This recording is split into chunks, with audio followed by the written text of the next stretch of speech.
Saturday, Friday, Sunday, Monday. And Joseph is still charged. So he just $100. All right, we'll go ahead and call this October 10th, Dallas County School Board Work Session to order.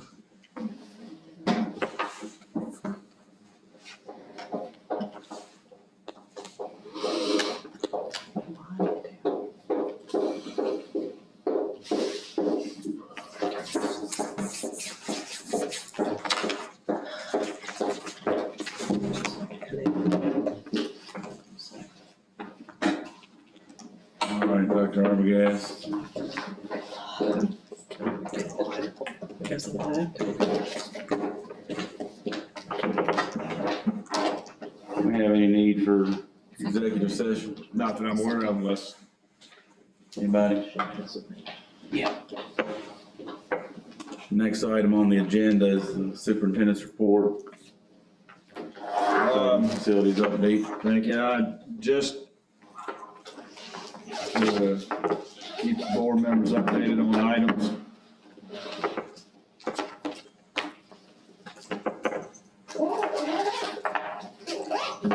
Stadium lights for Giles High School. I know we've talked about that. I'm still waiting to receive the contract from DCI Shires. I know that ZMM was waiting on them to get insurance and some bond information back to them. So I still not seen the contract yet. Was expecting to get that early this week. So as soon as we get that, we'll get that moved along. Do they give you any indication that they're running behind on anything, Dr. Brown? They're just. I called Randy and inquired about the contract, and he said that it takes some time to pull those insurance and bonds together. And that, How far into 60 days are we?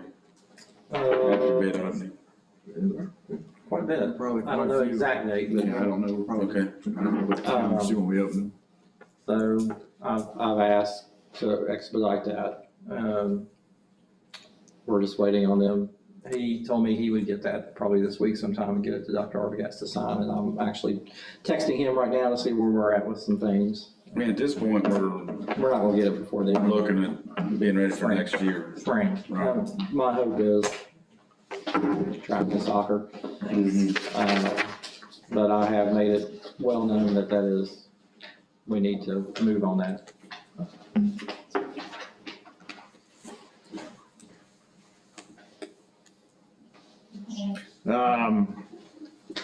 The other item that I wrote down, I don't know if Dr. Brown's got other facility things we need to talk about. If y'all got other questions, was the auditorium, lighting, and sound at Dallas High School.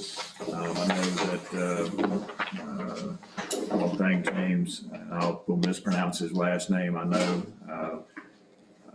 Pulaski, I believe is how, but I've heard it pronounced different ways.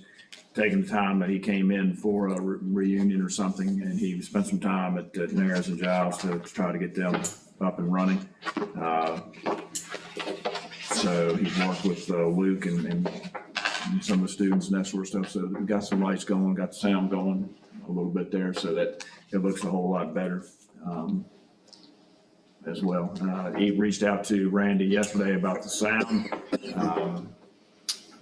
Stage front is still waiting on getting information on delivery dates.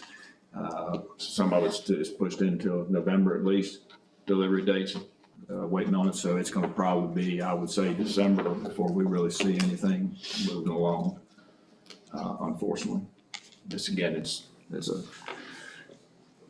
Yeah, I spent some time out there, and I think we need to be very careful moving forward.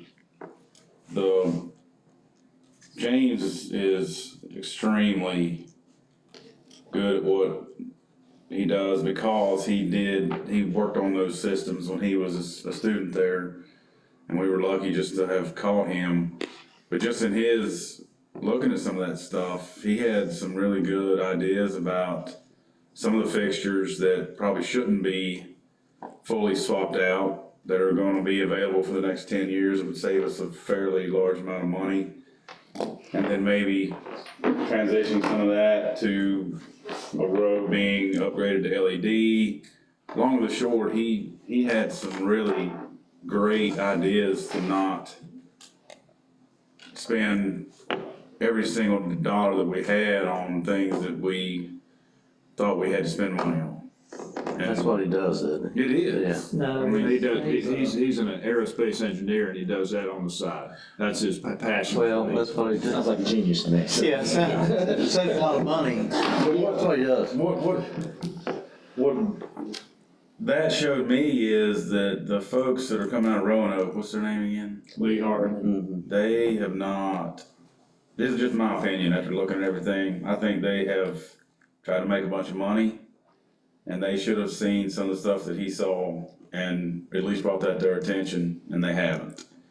If they want to just give us everything new, then I understand that that's probably a good business model, but maybe they didn't understand that we would like to know if there were certain fixtures that we should have continued to buy on surplus and not renew everything. So here, I had an hour and a half long meeting out there yesterday, and Lee Hartman was there. Now, Lee Hartman's not the one that has the bid to replace. I understand, but they're the ones that are trying to sell us a gold-plated lighting.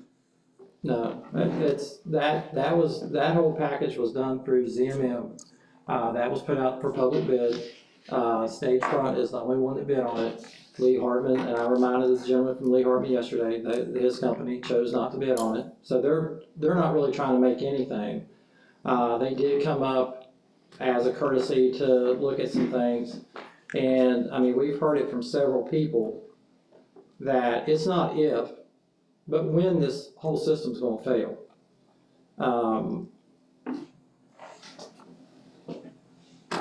So I don't know what else to say. I mean, no disrespect to James. I know he came up and did a lot of good work and things like that, but, you know, we're relying on our architect and the industry folks to do this. We had several conversations about replacing parts of the lights, this, that, and the other. Basically, we would have to go back with LED because you can't even buy the fixtures right now, the light bulbs for some of the units we have. So I think in order to move forward. But can you do that? Do you have to do it all at once, or can that be done? So the sound's already under contract, right? Sound we've told them to go and move. I don't wanna muddy that water. What I'm saying is, if we are going to have some kind of a hybrid with the lighting, and that's gonna impact in any way what the sound people are doing, because how that board talks to each different piece, then I don't want us to miss something while the sound people are in here and have them do something that keeps us from being able to keep. I mean, in layman's terms, there are certain fixtures, Jason, that the guy said, this is James, they're going to be available for the next 10 years, and he feels like they're a sustainable fixture. And instead of spending to put new in those locations, then that, we could save some money there. Other places, we absolutely need to go to LED. But if any of that conversation changes what the sound people are doing, I just want everybody's eyes open and make sure we're not boxing ourselves in that everything has to be brand new. I think the level of frustration that I'm seeing is, yes, ZMM's the one that's doing this, but I don't think ZMM, they're speccing it new. And then they're having a contractor come in that benefits from the fact if you spec it new rather than trying to, like James, who's somebody that probably deals with clients, or if he's doing this on the side, is probably dealing with people like us that don't have $250,000 to spend on a brand new system, a brand new lighting system. So we need to know what you want us to have, because I mean, conversations we've had before when talking about ZMM, there are licensed specialists that we're relying on to guide us in the appropriate direction. So do you want us to have a conversation, I'm assuming based on what I'm hearing, with ZMM and say, okay, we need to rethink the auditorium lighting situation and write the specs in such a way that if there are fixtures that can be reused, they need to be reused, and that funding needs to be, LED needs to go where LED needs to go. Well, we're going to Or get what? LED regardless. Yeah, I mean, we're gonna get LED regardless. All I wanna make sure is if somebody calls us to the carpet later, that we didn't miss an opportunity to do things as cost effectively as we can. And just listening to that gentleman, I know he's not licensed, and I appreciate that. I think what we probably should go back to ZMM with is if we were okay with certain fixtures that would at least be available for the next 10 years, can you revise what we would need if we said that those components that were at least 10 years available, if we were okay with those components, then how would that impact the lighting delivery? I'm an engineer, and I'm telling you, Dr. Brown, I get asked to do that all the time. We can do that, yeah, we'll reach All out the to time. them. I think, I'm not saying that that's not gonna be the We may alternative. not but- decide to do that if the savings is not. Well, I think my take on it, and, you know, I'll do whatever you tell me to do, but my take on it is one light bar is gonna be $43,000, it's $38,000 just for one bar. Okay, then you're gonna spend another $5 for an electrician, and I think what you're gonna do is you're gonna cobble this thing together, and that's what you're gonna have is a cobbled pieces of equipment. I mean, I don't know, you're asking to take a 20-some plus year system and start introducing new technology into it, and then kind of just replace it, are you asking to replace it as it goes out with new technology? No, I don't think we're asking that. I wanna know that if we decide to move forward with all brand new, Yes, that there wasn't any other option that is reasonably sustainable, yes, that there wasn't another option that we missed. okay. That's it. That's me. The rest of the board members can weigh in. That's all I think I'm asking. So my recommendation to you as a board is whatever we do, we move forward as soon as possible, because what they have does not work. If you want, because like I said, we met out there yesterday, one of the options is they have one, and I hope I'm recollecting this correctly, they have like, I call it a bar, one light bar inside. They got an estimate to replace that with LED. Those are the ones that they lowered down instead. One of the ones that you lower down, I'm not exactly 100% The sure back what to call one, it. the back row is the one that smoked. There's I think no, that's it, man. yeah. Well, it was $38,000. It was $38,000 alone just for the fixture, and then you have to have a licensed electrician to come in and install it. But that's not the only issues that they're having. Now, the guy from Lee Hartman yesterday, he goes, that tower, did you see the tower? He goes, it's going to go out, okay? So a lot of these things, as we piece and part them together, I think what we're gonna find is the total's gonna come up to 50-some thousand or whatever. It's just, do you wanna pay it in little chunks and kind of cobble this together? Do you wanna do it all together? How do you wanna proceed? But what I'm hearing is you wanna see what, you wanna go back and reinvestigate it and see what it is for this option to kind of install this and install that versus all new. Is that correct? I don't want to piecemeal. I think that's the wrong word. I want to make sure that we are doing this as efficiently. I just can't unhear what I heard from somebody who knows a lot more about it than me. I heard it, I can't unhear it. Yes, sir. So if I'm hearing that there's a possibility that there's a way to do it correctly, but at a more efficient Yes. way, then I can't unhear that. I have to investigate. That's where I am on that. Yes, sir. We'll have a conversation with ZMM. I don't want to slow things down. I don't want to give the idea that we're not supporting that anymore. But again, I had somebody say, I think we could use these for a while longer, and let's just make sure. ZMM is the expert, so I do not want to overrule them. That is not what I'm saying. So. But the only thing with using these lights, you may get 5 to 10 years out of it. If they go out, we're back to square one again. We're gonna end up spending money on it anyhow to replace them. Correct. if they say that we're still on the right track after that, then I won't have another Yeah. question, so. I would just reemphasize whatever we do, I'd like to move sooner rather than later. Okay, Right. and I'll repeat, I'm not holding things up. If I No, am, no, no, no, you no, tell me. no, I'm not, no, please, I'm just saying, yeah. Well, for in the case of that, we probably need to add an errors to it too. I mean, if you're gonna still use that building, you're gonna use the audits over him, you're gonna need to get a call for that. It's the same system. Yes, sir. Yeah, cause it's gonna eventually go out just like this one is. I think the difference is probably, Mr. Sonner probably has done it, she's got a little more expertise and maintained it a little, I wouldn't say maintained it, but fixed it a little. They've gotten newer lights because they bought some on surplus from a surplus or They somewhere got that else. same, And but it's still, the backbone is still the same system. So I think to give clear direction, Dr. Brown, Board, correct me if I'm wrong, we are moving forward with what we have in the budget for Giles.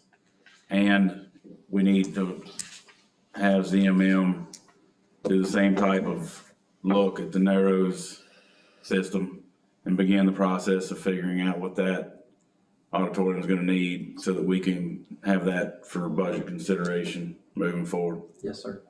Is that the consensus of the board? All right. Just to make sure I'm clear, we're talking sound and lighting? I think definitely lighting and then see what they need. I mean, It needs to be just like we've done everything else. They need to talk to the people down there. You all need to find out what is needed for that to be asset renewed. And then we have to have the tough conversations in here when we hear what those numbers are. Okay. And I don't want to leave any stone unturned. I just want to make sure we didn't leave a piece off and then you look at us and say, well, why didn't you? This board is gonna close doors behind us and not go back to them for a long time. That's their goal. We'll have that conversation with you and them sometime today, once we're finished. And as long as that cost is within reason, Dr. Arbogast, I don't think you need to come, we don't need to wait for a board meeting to have them engage ZMM. They're gonna want a little bit of money to go look at Narrows. I don't think that's, yeah. Well, it's gonna be the same. yeah, just move on with that. We'll engage them, they'll go down and look at it and then we'll Okay, hopefully get costs and bring those costs back to you for what all right. the project would look like. Other projects that we need to share with them. We talked about HS, like, you want to talk about Eastern HVAC? That will be part of this. Yeah, okay. Just updating them on facilities, anything that we've not. You want to talk about Mayor's High School gas? Placing the unit? No, because that has to happen, so. Okay. Spring, The unit, How much that gonna cost? I don't know yet. Yeah. We haven't got a cost yet. Do we know why it caught on fire? It had to be, we had pictures of it, some short inside of it. I don't know whether it was a gust of wind that got sucked in there or whatever it was, but it fried the wiring in it and smoldered some of the paperwork. I mean, some of the stuff that's in the bottom, it was scorched. Did we Which check the ones at Giles too? I think they're saying. I did not check the one. don't think I so. think we better check the ones at We Giles. will check. I don't think they, I know they did the job. I know they finished Narrows High School and told us that they went through, but I don't. And they did can, not do the jobs.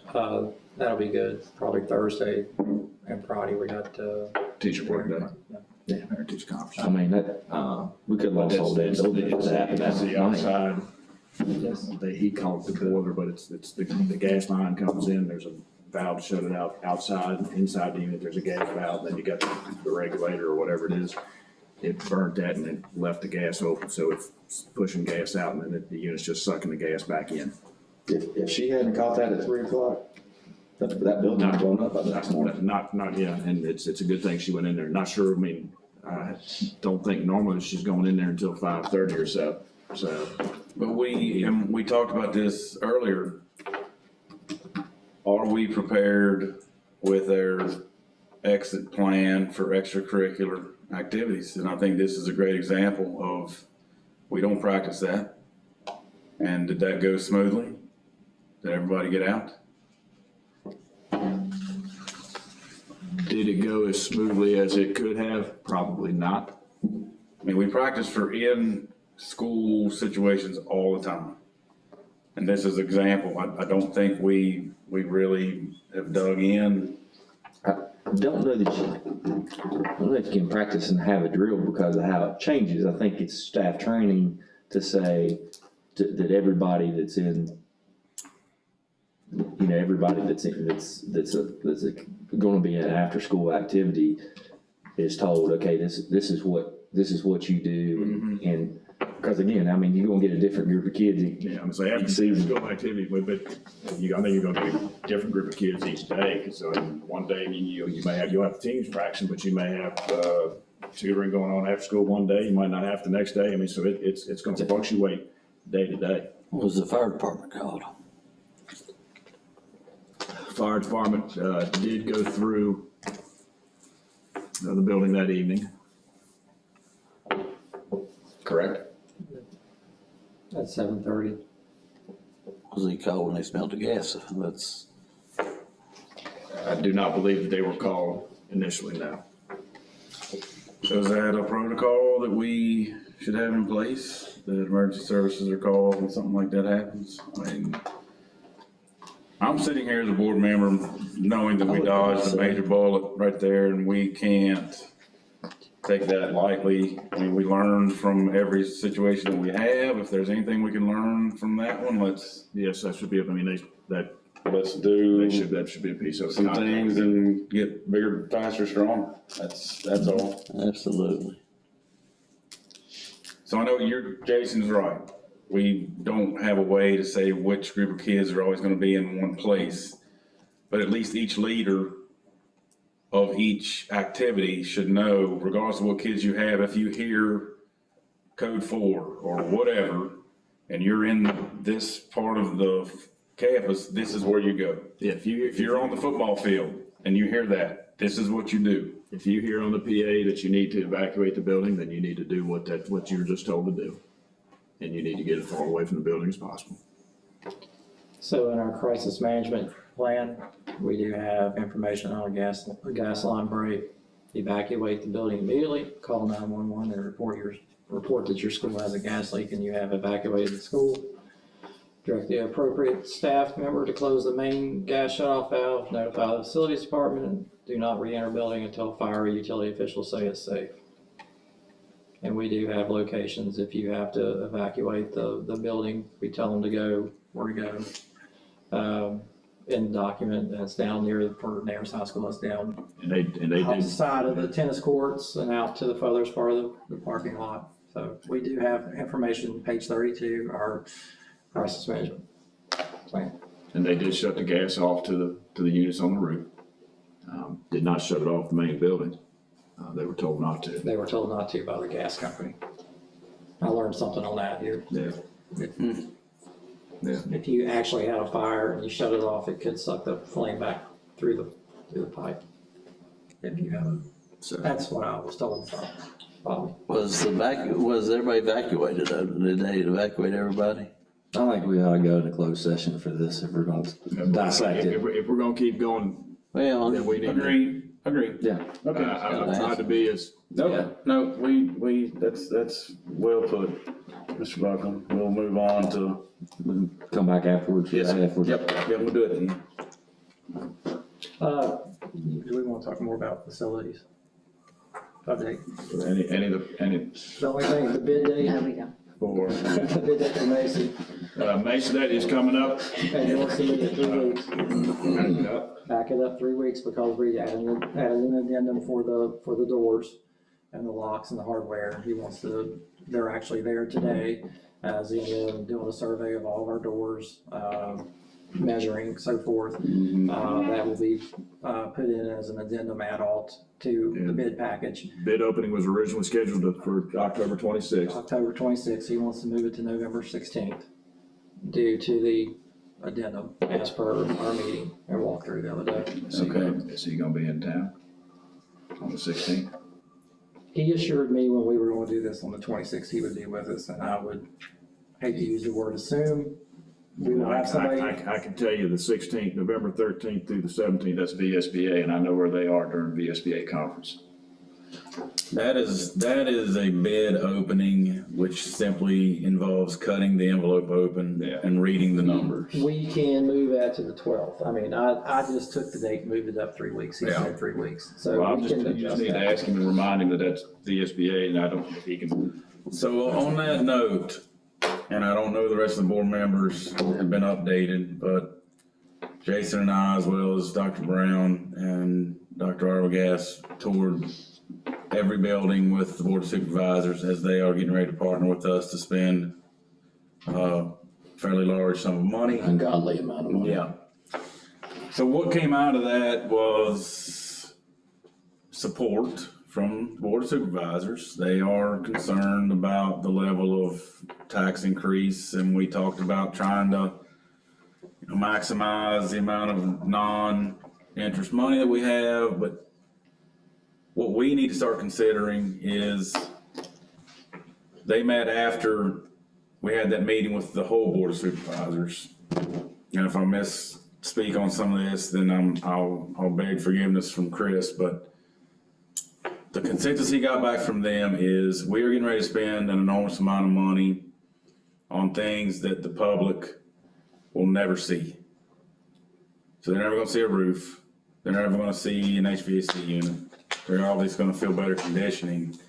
But at the end of whatever percent tax increase they push through, we need to have touched some of the facilities that the public is actually going to see. And that's not to do busy stuff that doesn't need to be done, but if the only public assets they're gonna see are what they walk in through the entrances and two gyms or auditoriums, if they see no renewal of that, of any kind, then they're gonna, what are they gonna say? Where in the heck did that $50 million go? So their initial response back, or at least Chris, to me as chair, is we need to start thinking about what we can do to spruce up some things that the public actually will see. And we've all done it with our kids when we go into other buildings. When you walk through the entrances and stuff, you're like, this is awesome. Why can't we have this? Heck, I never even saw a classroom in Auburn High School. But everything I see when I walk through, you can tell it's top notch and it's been done correctly. And it's probably, the feeling I got is they felt, the high schools are well maintained, good shape, needs a little bit there, same with Eastern. But, we've got the two 80-year-old buildings, 83-year-old buildings that need a little more TLC in that category. Well, And we looked at it. And we are addressing, we're not simply replacing doors just to replace them. We're replacing doors that have reached. No, and that's what I'm saying. Yeah. They're the two facilities, if you look at it, that actually have probably more maintenance, true replacement maintenance capital needs than And outside of the roof and HVAC. I also took the liberty, based on our tour, we didn't discuss this. I did talk to Dr. Argas. I did ask for a price to replace the elevators at Nares Elementary and Macy, based on the comments we've heard from both principals. Just to replace the internal part. I think we can retrofit that internal part, so I'm still waiting on the price for that. We don't want to get 10 years down the road and have the problem we got with these lifts. Well, conversations I heard on both of the tours from both of the principals were we were having issues with our elevators. Yeah. Some minor issues, and that probably. That's what 10 years you're gonna have the same problem we have with the lifts. So also, I haven't discussed this, but we'll ask for guidance on this. Do I need to look at Nares Elementary and for the doors as well, or? I didn't hear as much. I heard a couple of the doors didn't work down there, and I've also talked to Bobby about replacing those, but, I think it's maybe some targeted doors, especially. Targeted areas. And the biggest thing to me would be those water, to the extent ZMM needs to be involved in anything on the roof, you know, cause it may be a design issue on that, some of that roof stuff that they need to take a look at that. Cause I don't think it's a lot of work, but I think it's some, what do you think? I mean, I think the attached structure at the You talking about playground? playground, something's definitely not right there. And something's actually sneaking in behind that metal. And I so was noticing that either- the other day, it even looks weird. it either needs to be guttered or something needs to be cleaned out, Gutter. flashed. and something needs to be taken care of where that moisture is, the effervescence we had coming through Up there. the steps, yes, Yeah, sir. whatever. So what Jeff saw, and I think Chris agreed, if you look all the way up where that gutter comes off the roof, it's probably got water standing in it right now. Bobby, I did talk to him yesterday about a few things. They did go down and clean the gutters at Nares Elementary, and he said there was some clogs that they had rectified, so hopefully that will help. Yeah, so anytime you see, And we need to get some gutter guards in that. I mean, if you got kids throwing balls in a playground right next to it, and you just got yourself a rubber stop. I mean, most of that effervescence on that corner was from that gutter downspout, and you could see that it hadn't rained in a week. Yeah. And there was a little steady drip. Yeah. That's because there's water standing up there, there's moss growing, it's staying wet all the time. And so I think that, once we have the once over, I still think having ZMM take a look at the ridge lines, the guttering, flashing.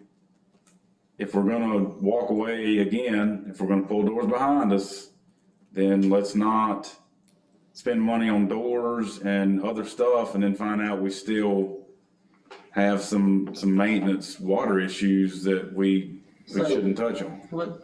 And I'm gonna go in a totally different direction, okay? Should we just have a sit down with ZMM and say, okay, I know we're doing HVAC, I know we're doing roofs, we're doing windows, we're doing doors at Macy. What other recommendations would you have that we address with this moving forward? As far as, you know, what would their recommendations be so we can, you know, have them come through? I think Nares Elementary, that's a good start, go through and address some of these issues, but just have a general conversation with them. Any other recommendations that you have? I think it's a scary request for an I think architect. we kinda seen that one time. Yeah, we did. I mean, I think, in my mind, it would be us coming to them and saying, I would rather see look, it. we've got these targeted, we've got these issues at this building, in each building. So we identify them and then. Yeah. I got you. And I think in what started this whole conversation, we need as a board to figure out what asset renewal do we want them to help us design at these buildings that will be visible by the people who are paying for it. I can tell you one right now that we have not identified nor talked about that does need to be addressed within the next 5 years, are the parking lots. They need to be repaved because they are breaking down. We're starting to get cracks and crevices. We need to look at least repaving them, and then probably, as with any asphalt parking lot, maybe have a maintenance, some type of ceiling type thing, or I don't know, I'm not a. We gotta budget that in the future going forward. Yeah, I mean, I think asphalt's very visible. A lot of the people in this county park there. That's something we can consider. I think the entrances and the doors to the high schools and buildings is something that people pay a lot of attention to. I know the one at Giles that I go in for the last 12 years slams behind me so hard it scares the crap out of me. If we spend $50 million, I shouldn't be scared by that door anymore. I'm talking about a parent that walks through the mezzanine or whatever you want to call it. If they see Safe school entrance. if they see new paint, if they see doors that are working properly, if they see flooring that is renewed, that all makes a huge visual impact to the taxpayer. We need to, The paint job down at Nares, I don't know who done it at the high school, it looks phenomenal. They painted everything down there. I mean, Mr. Buckland, am I hearing that you Oh, it's good. you don't need to add? Color palette is a question. I think we add them in. But the paint is good. Here's the deal, I think once we, I think the board of supervisors understands that they're gonna get a big old bill and they wanna be on board with it. They wanna see not only do we wanna make the buildings sound, and safe, but because with the safe schools thing, I think that's a front entrance. But then, people don't need to be rutting out their cars in potholes in our parking lot and that kind of stuff. They wanna pay for this now and not be dribbled down on some of this stuff in the next 10 years later. So probably, Randy and I have had a preliminary conversation about paving maybe about 9 months ago. And just for Giles, we're looking at probably, and I'm just throwing a number out, it could be corrected, I don't know, we haven't got an official estimate on it, but we're looking between $1 million and $1.5 million just to repave. Where did that number come from? That's just a general number, so, I mean, when I say repave, I mean go out, grind down and repave, not just cap.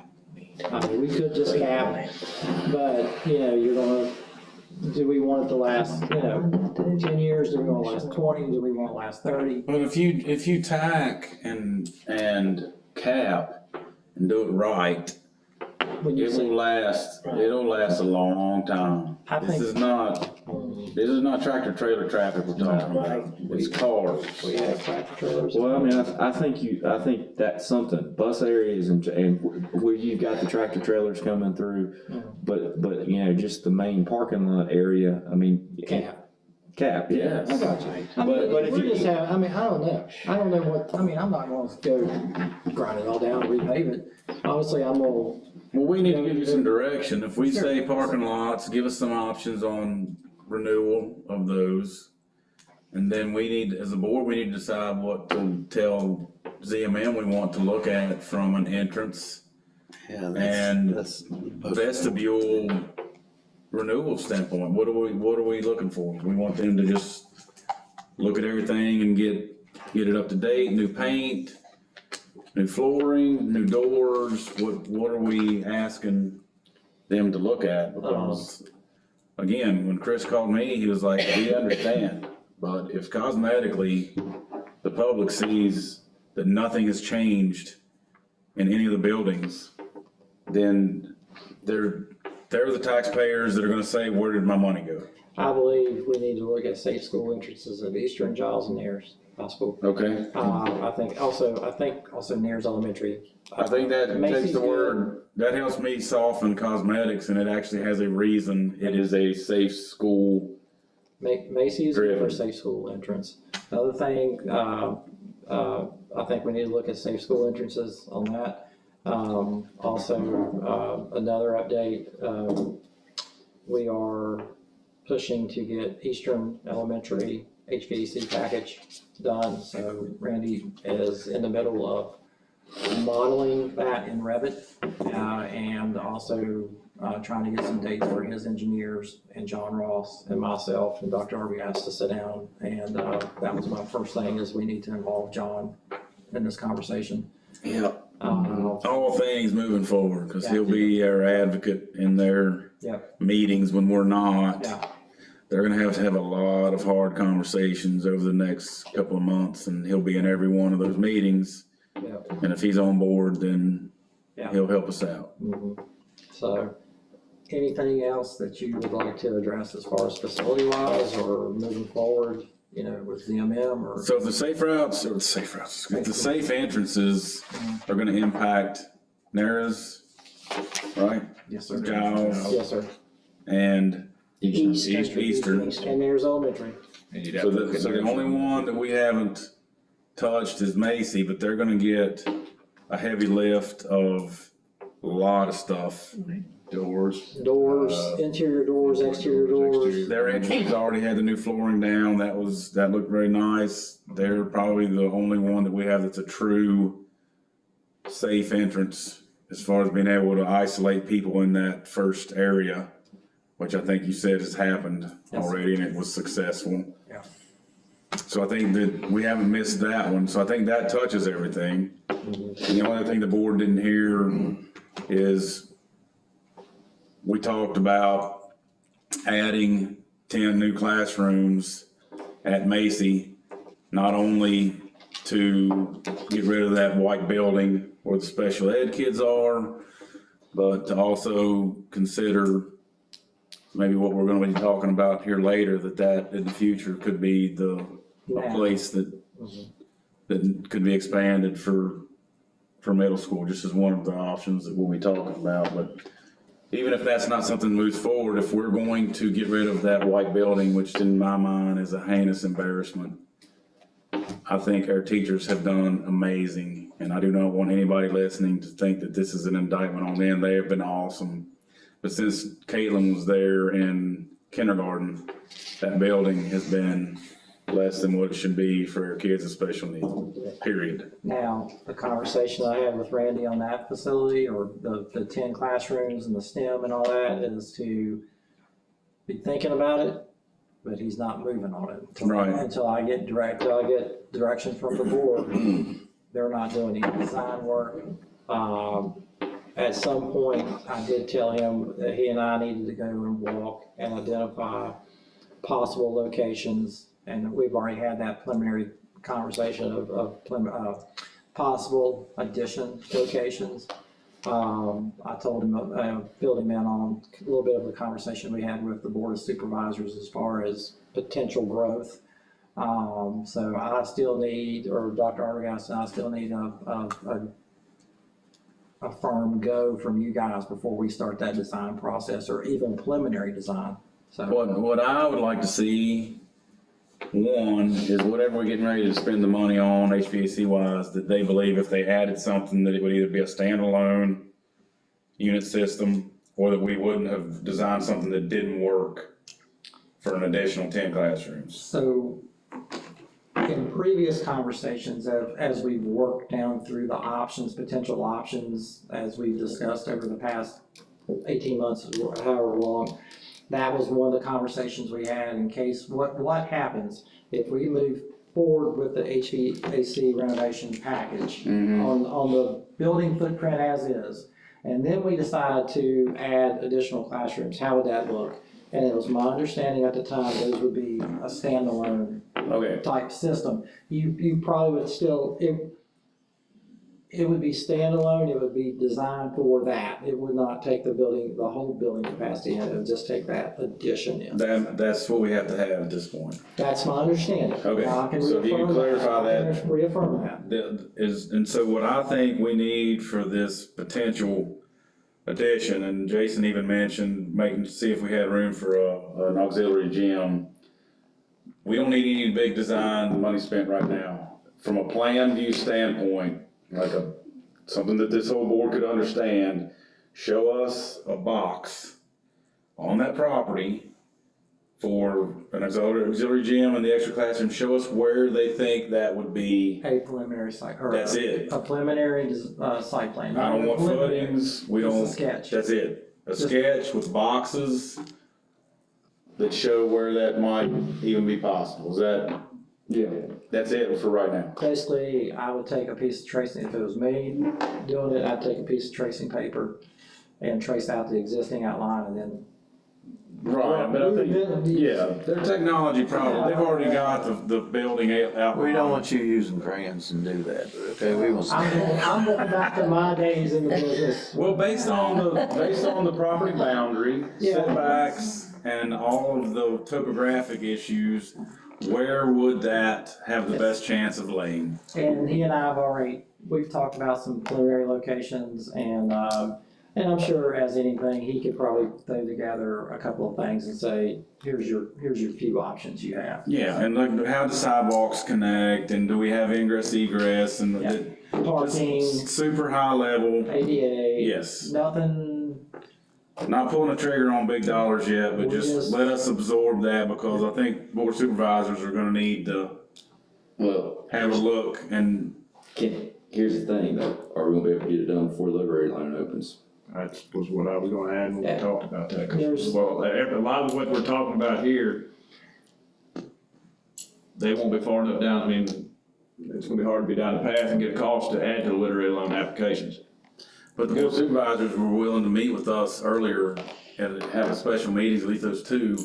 If we had that sketch, we'd set up something with them pretty quick and see if they were even gonna Well, push that with us. I mean, and the pressing thing on it is we were asked, bluntly, can you handle 155 new homes in the next decade? All right, which is another reason that we need to think about these additional classrooms, because the answer was no. I think you're gonna see that growth before a decade, I mean. Well, that's what we're saying. Yeah, but what I can do is, as soon as we get a chance, what I'm hearing is I can expedite that sketch, so we can expedite the meeting, because we do have to technically be substantially complete on some of these things before we submit them for loan application. But if we don't get started, then we're gonna just keep talking Yes, about this. And if I'm we gonna- don't have a footprint I'm gonna expedite. to approve, then they can't start designing anything. I'm going to, as soon as we have a break, I will call him and tell him that's what we need, and I will get it to us as soon as possible. Okay, because both these boards need to say, okay, we're okay with that footprint now, the rest of it hammer down, but Give me a date, give me a date that you guys, well, we can talk about that later, but let's think about some dates that you guys are available. I think the sketch should be Or done. do you wanna do it through You email? gotta get the sketch done as quickly as The possible. sketch needs to be done by the end of this week. We have to have a sketch Sketch by the end of this week, and then, next meeting. yeah, we need to have that hammered out, at least what they think that property can handle. And then maybe some parent pickup. Improvement, Yeah, and parking, they need to make sure we have, because every square foot we add, we're gonna add a parking space requirement, so we can't use up every piece of property we've got and forget that we need parking too. They'll know all that, they know what we, If you approve the parent pickup in the front, then the buses won't have to. Yeah. And they won't block Henson. If they're not gonna get a safe schools entrance, then it would be the trade-off. Just a suggestion. and we just need brutal honesty from ZMM. If we're overtaxing them, they need to tell us sooner than later, because we are counting on them to be able to keep hammering this stuff out at request. We should have our own, like, a corner of that building should be dedicated to our school system at this point. Should have a plaque right there. Like, we should be in their newsletter, I mean, I think we have a special place in their hearts at this point. Okay. For at least another 48. I mean, they have done, I think they've done well so far, so it's just, we're getting ready to put a lot on them. And if we gotta meet this literary loan deadline for Macy, that could mean some weekend work. Well, like you said, I mean, in the age of CAD, there's, the hardest thing is gonna be. Don't tell their secrets. I don't think that, Might not like that. I don't think that's a problem, but I can tell you as the engineer, until we give them the direction, then that time clock doesn't start for them. I know, I just sent him a text, 10-4. Okay, in real time, we're moving as fast as we can. that's good. We're not used to that. That's all I got. Well, nothing like money hitting the market to make people move. That's been the theme of my business, so municipalities have never moved so fast with all the free dollars. Some days, That's right. some days it's good, and some days it's not. Today it's good, so. All right, what else? Any other questions from board members about facility projects? Anything else from staff on facility projects? Okay. We'll loop back into it here in a second. All right. Next. Keep on trucking. Budget, still waiting to receive our calc tool from DOE, regarding what General Assembly did a couple weeks ago. regarding so we can see the exact language that's included in there, particularly with the 2% raise that was included in there. That's based on what I've seen, and the language is, what I've read is effective for January 1st, 2024. So we're still waiting on that. As part of that, there is one-time funding. We'll talk about it here, and then I'll talk about it again. One-time funding in there that is intended, the intention of that money is to be put towards learning loss, the implementation of the Virginia Literacy Act, and chronic absenteeism. So that's it's just over 1.6 million, close to $1.7 million for us to use on those three pools, if you would, so to speak. And I'll come back to that $1.6 million here in a moment. As part of the budget, we sent you documents last week.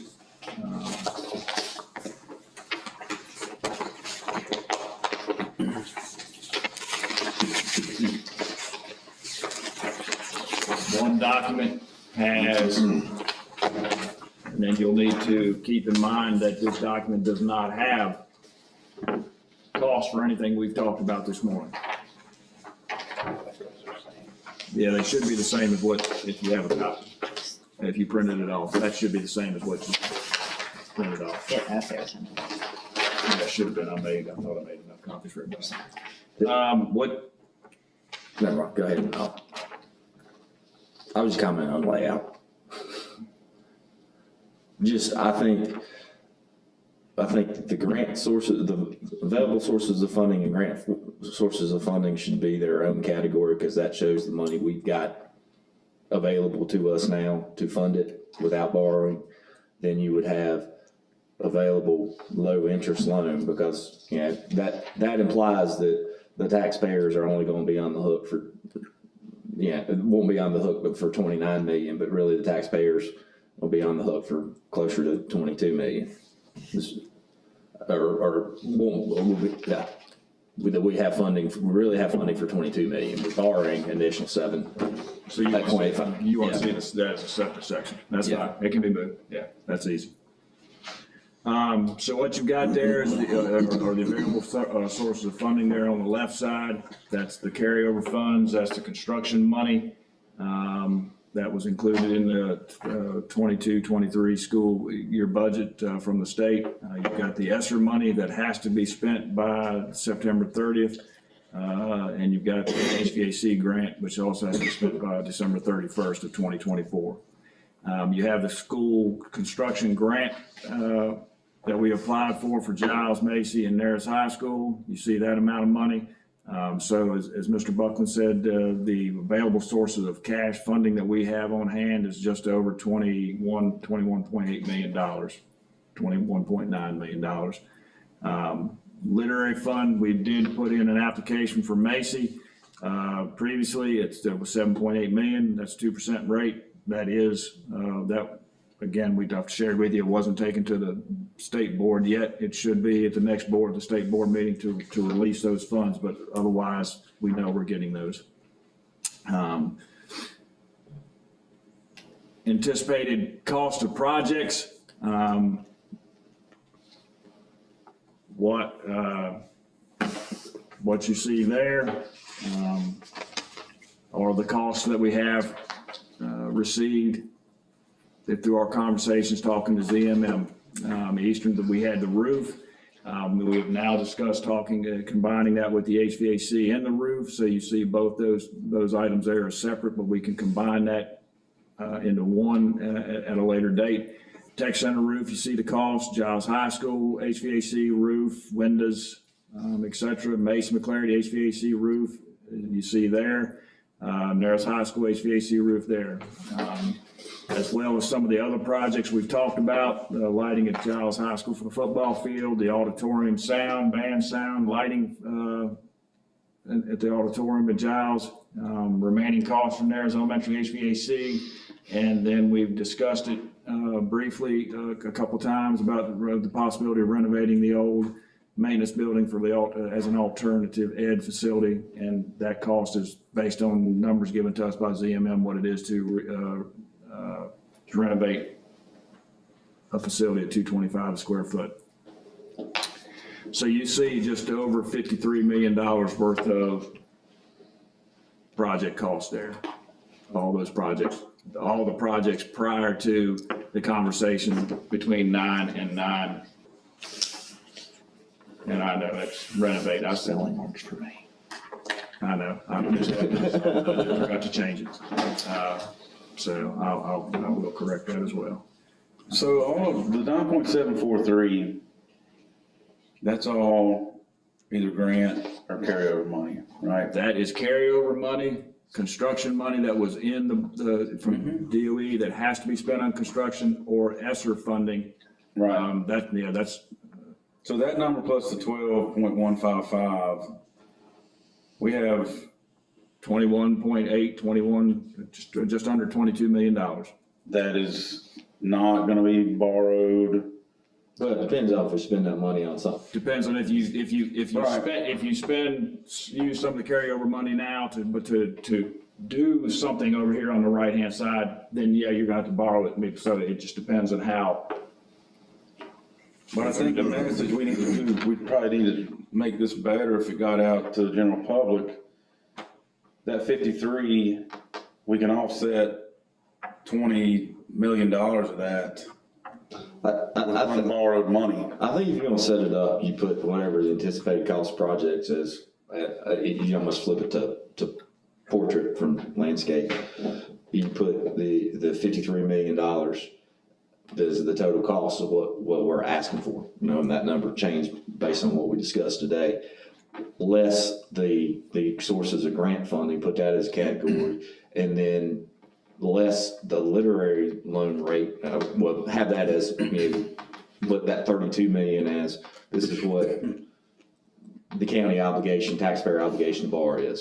With that, we're gonna get advantage rate, literary loan rate of 2% for 7.85 of that. The rest of it, right now, assuming we don't get any grants on these other projects, would be funded on the open market at, whatever that balance is. Then we could get 30% on some of that. Yeah, we would update all that as we go forward. And again, that's another piece of. But I think that makes sense if you read from top down.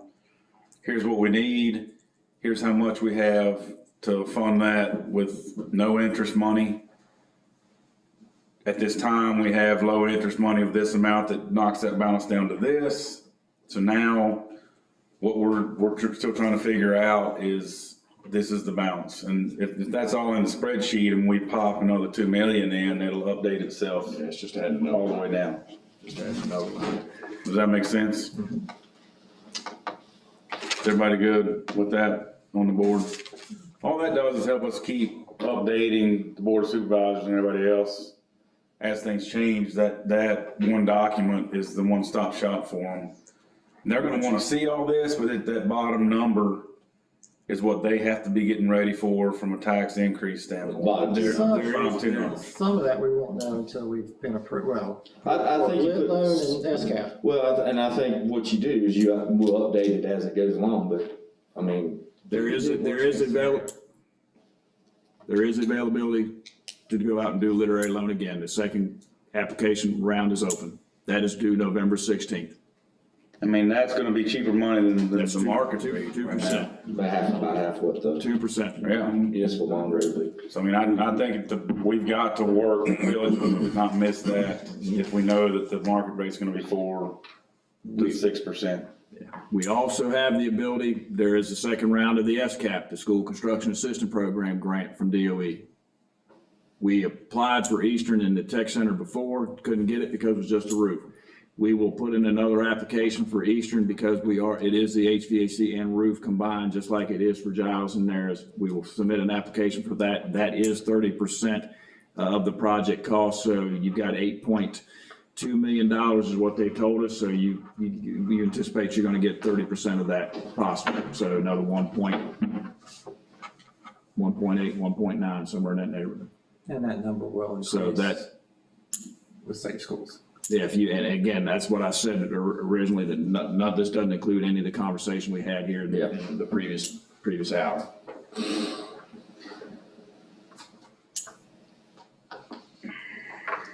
And the SCAP grant is due November 28th. So why didn't Macy go in as an SCAP? Was there a reason? It did. You got 3 million. 2.96 million, 3 million, just under $3 million. But it's also in the It's also got literary fund. direct fund. Because it was the only one we had at It's the the time. only one that we had at the time that was substantially complete and could be moved forward.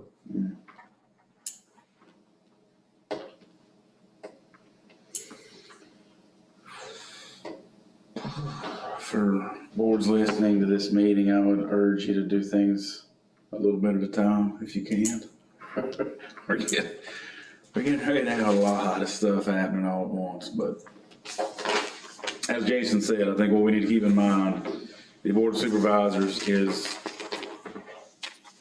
very much ready to help us do this, but if we miss a big component and they raise taxes and they take their whooping for that, and then we come back and we need something that costs 2 or 3 million, we're out of luck.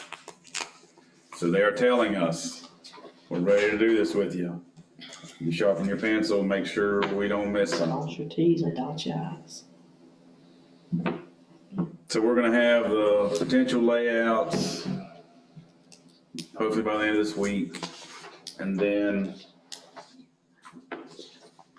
the safe entrance stuff, they'll start maybe putting together like an itemized list of what that would include, so we can understand as both boards what visually that would look like. Is it doors? Is it more walls to direct? Is it a common area? Description.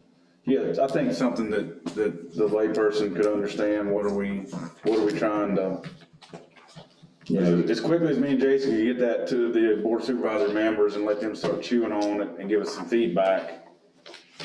I don't wanna have a whole plan formulated and then go in front of them and they start giving us some feedback then. You need basic information and a cost. Yes, let's get some incremental information in front of our 2 board members as quick as possible and get some I mean, whether, real-time feedback. whether, at the high schools, whether it's building out the safe, build out front or, vestibule type construction. Or add to the extent of that office out into the, they'd have to tell us that.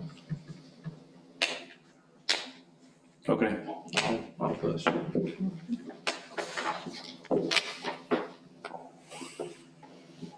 All right, think we're ready to move on. Do you want to talk about the other document that was shared with you?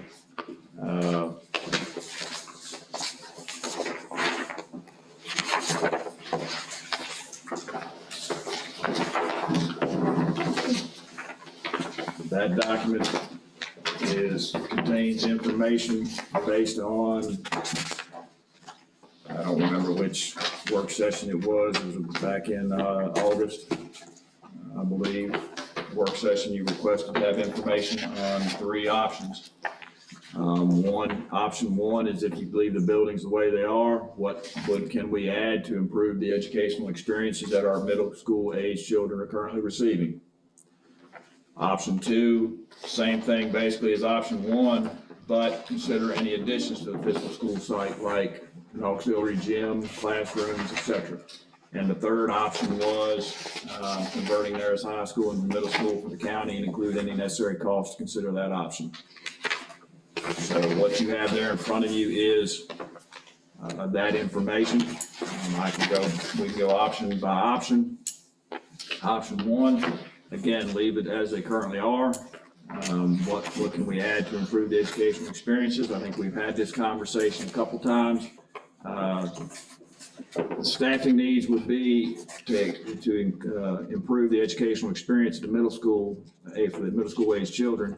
You would need to add 3 art teachers so that you would have the ability to offer art to those students. You would have to add 3 PE teachers, 3 music teachers, and 3 STEM teachers to be able to offer those options to those students. So you see the cost, you see the benefit cost, so you see the staffing, the total cost there.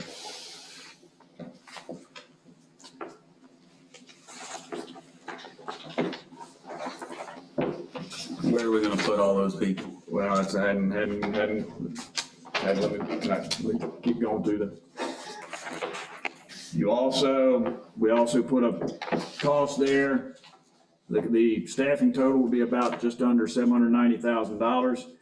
If we're gonna add STEM within the school day, we put a cost there of $10,000 to make sure that we had some additional STEM items, materials, just to make sure that we continued improving the STEM, the activities in STEM that students were receiving. Items that you need to keep in mind under this option and under all the other options. Under current trends, we currently have difficulty hiring, filling all positions now. If you add 3, 6, and that 12 positions, what difficulty are we gonna have in filling those positions? What happens if we post 3 art teachers and we can only hire 2? We only have 2 applicants. Same thing for any of those. If you post 3 and you only get 1 or 2 applicants that are qualified, what are we gonna do? Another item to keep in mind, and we've talked about this and we've said this, basically both high schools need to be on the same schedule. I'm not saying what that schedule is, but they both need to be on the same schedule. And the third thing is, Mr. Steele pointed out, that's 4 new staff members would be at each site. Where are you gonna put them? What room are you gonna put them in? You're gonna cause that would cause space concerns at the sites. Because you don't have rooms when we went around, you saw that, talking to the principals. Where are you gonna put them? You would force somebody being on a cart, moving their cart around, using rooms during planning, which is not necessarily a good option. Yeah, we're already doing that with art. And we're already doing that with art. And yeah. Sorry, Mr. Steele, did that answer your question? It did. Sorry to interrupt, though. Option 2, basically the same option, same starting cost there, $799, but it also considered adding physical space to the sites to be able to do that. Auxiliary gym per site, it's about 4,500 square feet, $450 per square foot. That's about $2 million, $2.2 million, and you get 3 of them, you got just over $6 million for an auxiliary gym per site. Renovating the existing computer lab space into STEM labs is about 800 square foot, $25 per square foot to cost to renovate. It's about $540,000 there to renovate. So you see the total cost of that option is about $7.4 million. Man, you still have the same concerns that I met, or same items that you need to keep in mind under that option. Difficulty hiring the staff. Both high schools need to be on the same schedule. Where are you going to put them? And if you're going to start considering adding auxiliary gym or classrooms, Nares Elementary, you really need to think about where's that going to occur? Nares Elementary is landlocked. You're not going to build any auxiliary gym there easily.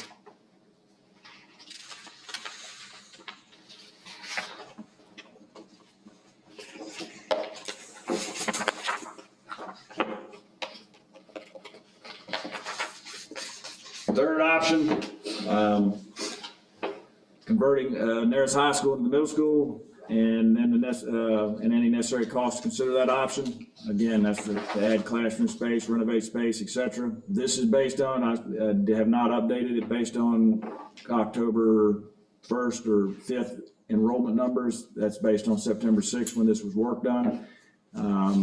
You see the enrollment per the configuration for grade levels. You see for the Eastern, Macy, and Narragansett Elementary, if they were all pre-K 5, what those numbers look like. The new middle school, 6-8, you see what that number looks like. And Giles High School, now at 9-12, you see what that looks like. And that was 2,305 total students. I believe currently we have 22, so that number would adjust for those sites, each of those sites.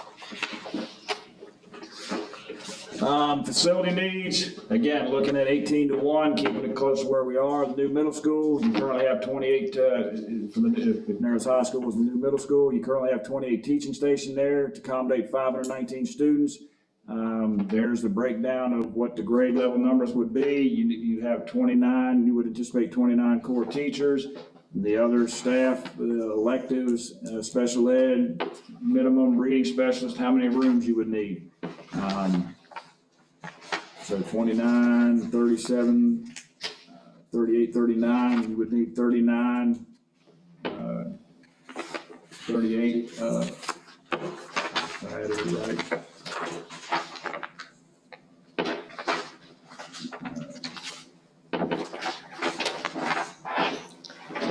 So we put the cost in there to add 10 new teaching classrooms, 10 new teaching stations.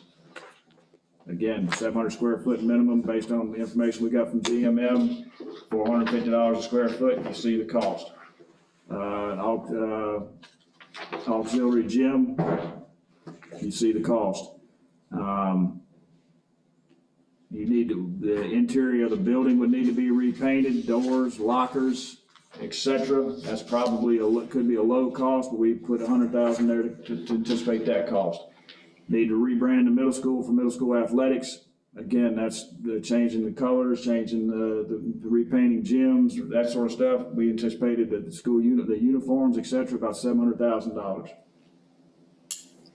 And the safe school entrance, about $135,000. So you see, it's about $7.4 million there for that option. What about personnel for the middle school? We'd have to go through, and we have not really sat down and looked to see those that are certified middle school, those are not. That would have to really sit down and Just doing what we got now, where we have to add staff. wouldn't move staff. But again, we'd have to make sure that they could teach at where they need to be. But you should be able to move, if you're gonna move them, you'd move the staff that are 6th and 7th grade currently, you'd move them to cover them. Giles High School site, same conversation there, 912, the safe school entrance, 135. We call it a tribute space, doesn't need to necessarily be, I don't know if that's the proper terminology for it, but that would recognize both high school, and then we figured that would be about $720,000, based on a 1,600 square foot area, $450 a square foot. Again, you would need to repaint the interior of the building, doors, lockers, etc. About $100,000. You need to rebrand the high school for high school athletics, band uniforms, athletic uniforms, all that stuff, repainting everything. We figured about $1 million there. So that's another almost $2 million possible there.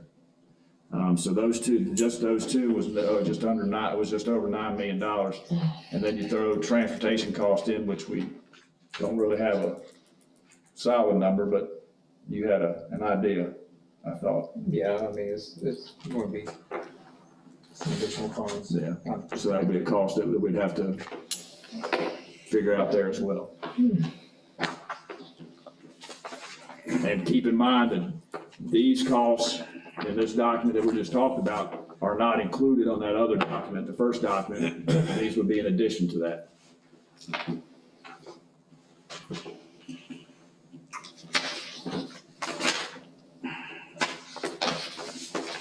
If only we weren't spending $53 million to keep things alive, this conversation would be much better. Head hurt on it. Nah, goodness, $53 million is a lot of money. So you guys did a great job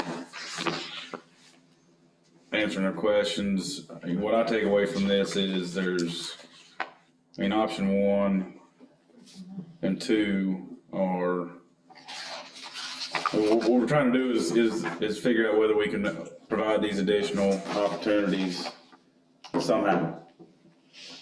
And so we looked into what can we spruce up on each individual facility, and its staff's opinion that that's gonna be very challenging from a space standpoint to make that work effectively. Is that the consensus of staff? Option 1 and 2, we're really just gonna be muddying the water and trying to force something into a footprint that is not gonna be effective. I mean, I've heard from you all that without the auxiliary gym, the scheduling and the ability to offer those programs is pretty much impossible. If you have 70 kids in the gym, right, I mean, currently, for example, with one, you add another PE teacher, you're gonna still have the number of kids in there. And then the Narrows High School is a middle school option, that cost alone is gonna be, I think it's gonna be a challenge to add that to something that the board of supervisors is already considering over $50 million. So I mean, in looking at all that, is there any other thoughts from our experts on how we could deliver middle school somehow? Is there anything else that we haven't considered or that we should think about?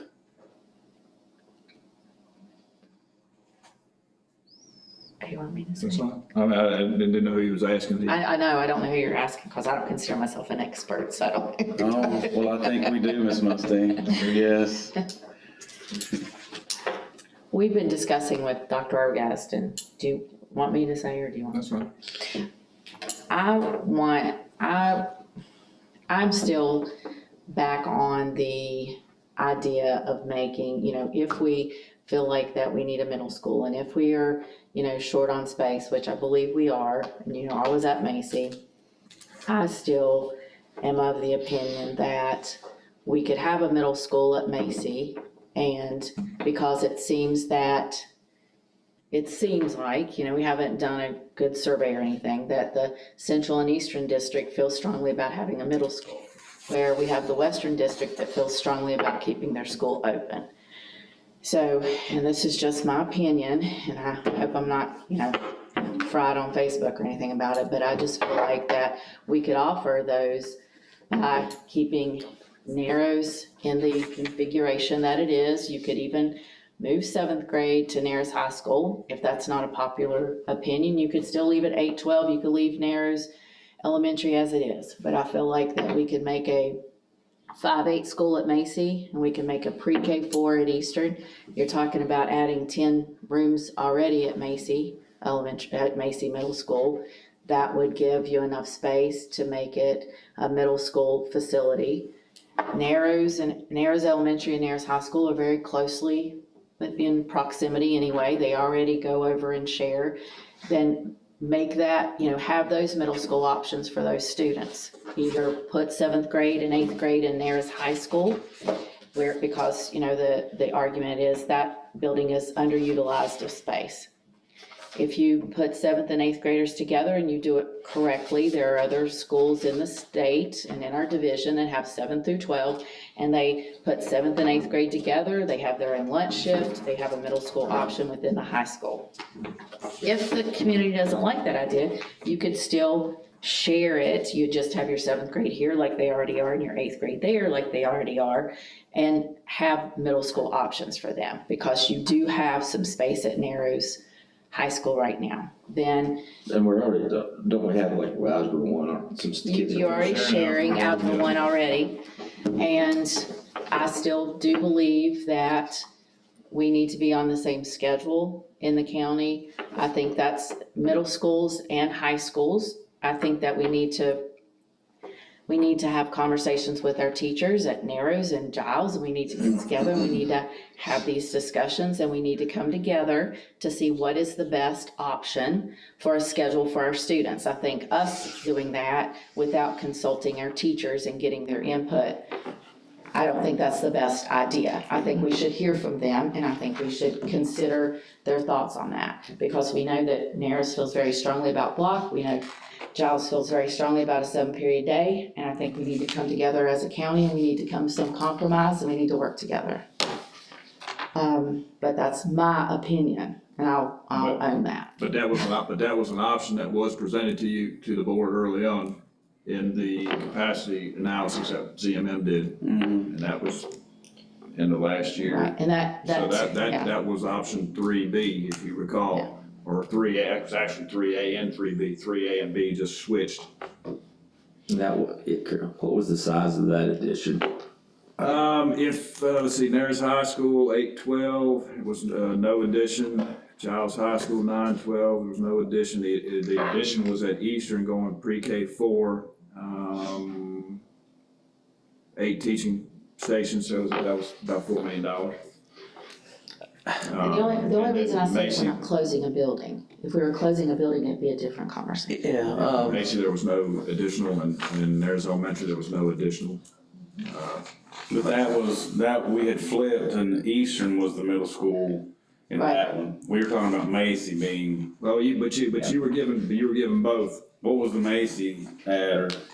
Macy as the middle school, 5-8, that's 448 students. Now, I'd have to verify those numbers.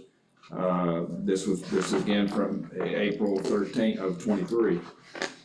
Based on those numbers, 448 students, 18-1, 25 teaching stations needed, they have space.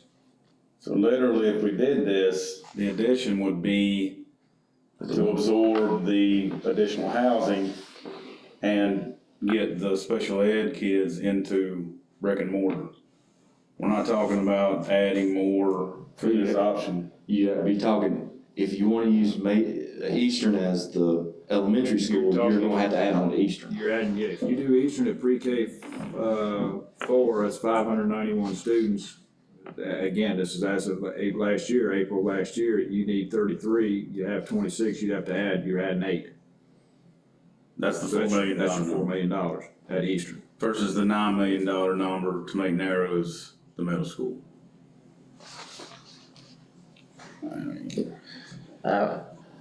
y'all probably never heard me say this.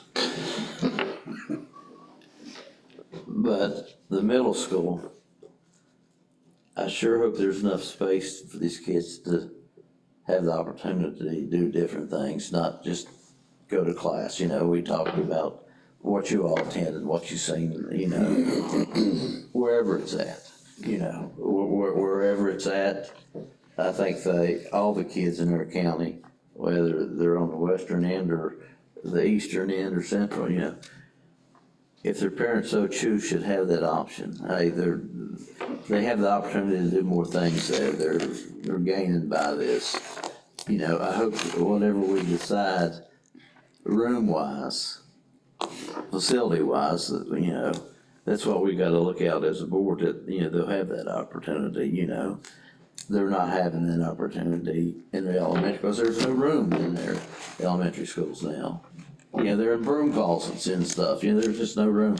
So I hope whatever middle school that we, you know, there is that option, there is that room. Well, the challenge is gonna be the western end and said they don't want a middle school. Well, Well, in the middle, here, maybe not all of them, you know, maybe We've there's had some. meetings for 2 years. I've not had one western end person come fight for middle school. Well, yeah, but and here's from the practice. It's okay. Setting the western, setting the desires out of it. If we're gonna spend money, in my mind, I've said this all along, it makes sense to spend the money on new construction in the central district where you've got housing development slated.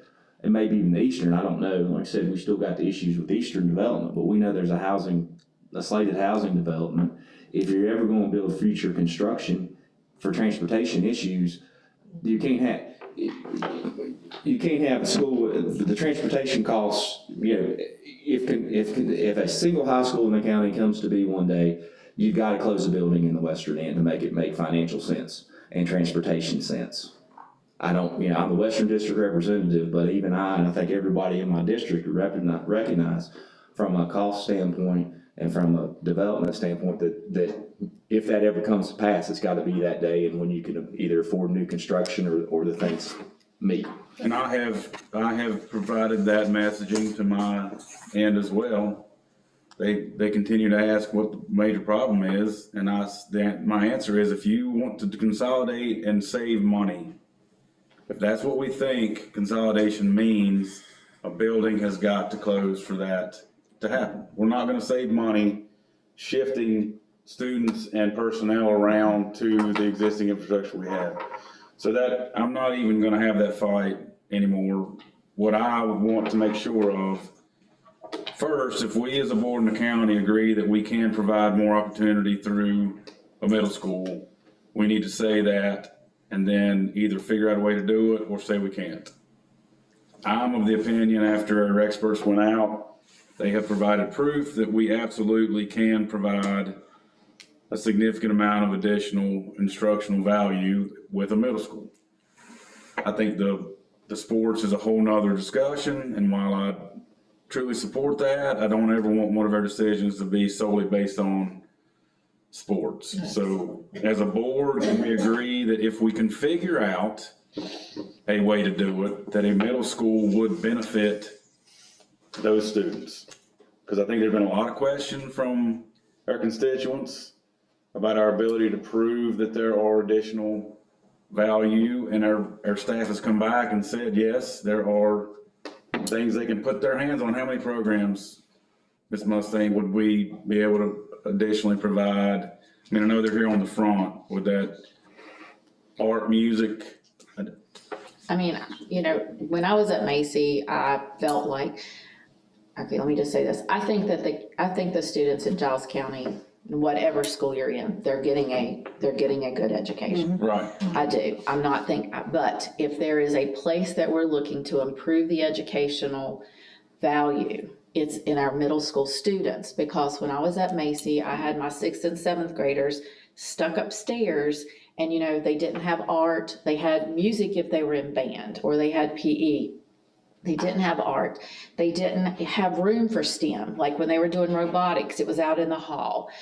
So I just feel like that if we want to improve, we're not talking about, we think that teachers are doing a bad job. I think they're doing a great job with what they have. I think if we're wanting to improve what we have, it would be in our middle school in the middle school area. We already, we're constantly going back with, well, we've got 7th graders that are going to the high school for this, and whose kids are they? And parents are constantly coming wanting to, have middle school sports. And I mean, and I know that sports aren't the main thing, but sports are important. Sports are important to your community.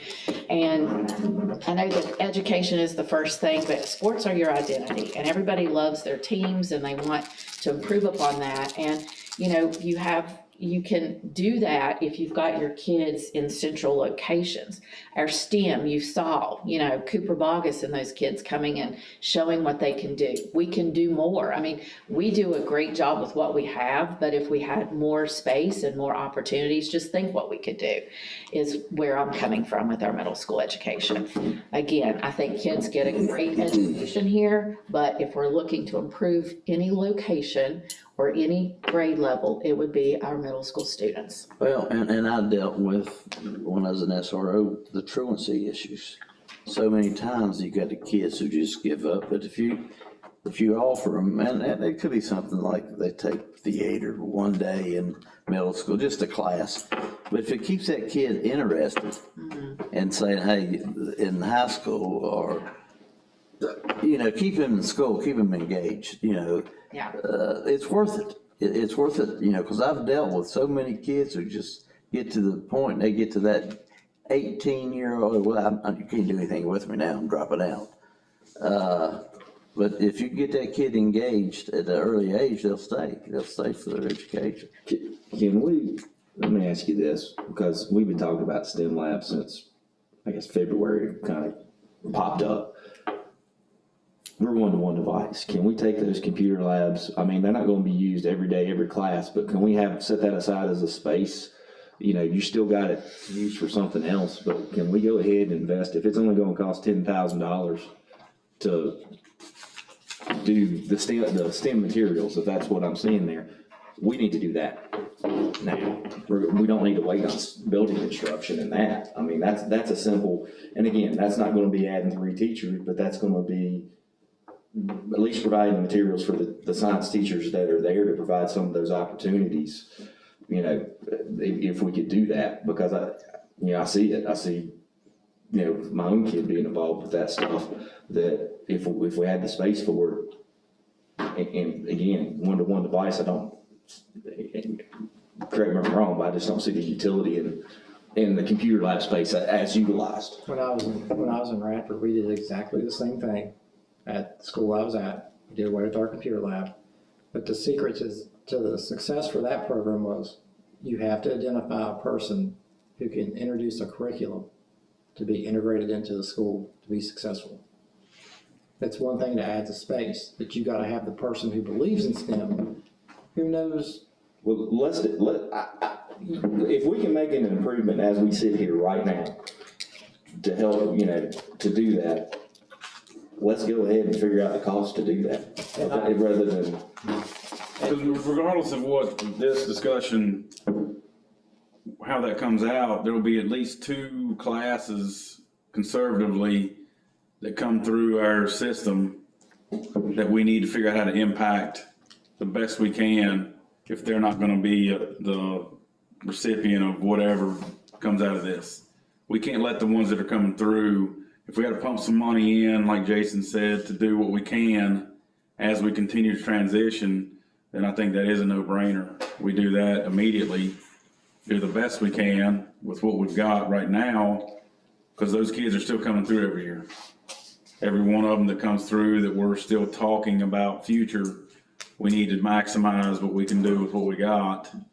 And if that's 10 grand to beef up supplies or technology or whatever, then that is a no-brainer. My recommendation on that too is also personnel. You need somebody dedicated to STEM who can implement the curriculum that you identify. So we don't have a person dedicated to that at each. You don't have, You don't have a dedicated- facility. You have a facilitator. You do not have a teacher, you do not have a staff person, one person identified as that person. Well, then put that in the budget, put it in the budget. Yeah, let's go ahead and get the material, get that plan underway to get the materials and get that space utilized properly, and then we figure out, we'll go to board of supervisors and ask for additional funding for those positions. I mean, I think it's. Their STEM, the STEM support is on level with ag and tech center, in my opinion, with the board of supervisors. I can tell you right now, I witnessed that transition and I watched kindergartners learn to code, okay? And we had folks come in from Virginia Tech that thought we were crazy about introducing computer coding to kindergartners. And by the end of the year, they commented that, wow. So it's possible, as long as you, again, the materials are one thing, I think that's a big part of it, but the other part is to have somebody who buys into the program, you integrate it into your scheduling. We integrated this, when I was at Rapid, we integrated it into the scheduling, K through 6. It was, where they would have computer class now, you would sub that as STEM class. We actually, the next year we implemented Project Lead the Way. Now that is really expensive, but I saw some good things with that, but that's not necessary if you have a good teacher or a facilitator. But I'm wholeheartedly behind STEM in introducing it. I think it starts at the kindergarten or the elementary, middle school level, and you work to your high school level. But Let's go ahead. I applaud Mr. Buckman and the board for wanting to move forward with that. Yeah, let's get the positions in too, because the materials don't make any difference if we don't have the people to champion. I'd say you got some folks that are championing it right now that could use the funding You have and use. facilitators now that will champion. Yeah, I mean, teacher, facilitator, I mean, that maybe the way I said that kind of, you have to have somebody that's passionate about STEM and knows the curriculum. We've seen it, we've seen these folks that, this, doing the TSA stuff, they've done a great job, and others that, I mean, And I do think that we did it smart because, you know, we didn't like say, okay, we're throwing the baby out with the bathwater and we're getting all this equipment. We've kind of baby stepped it, you know, where we started with our facilitators at each school. We introduced it. I think right now we're ready.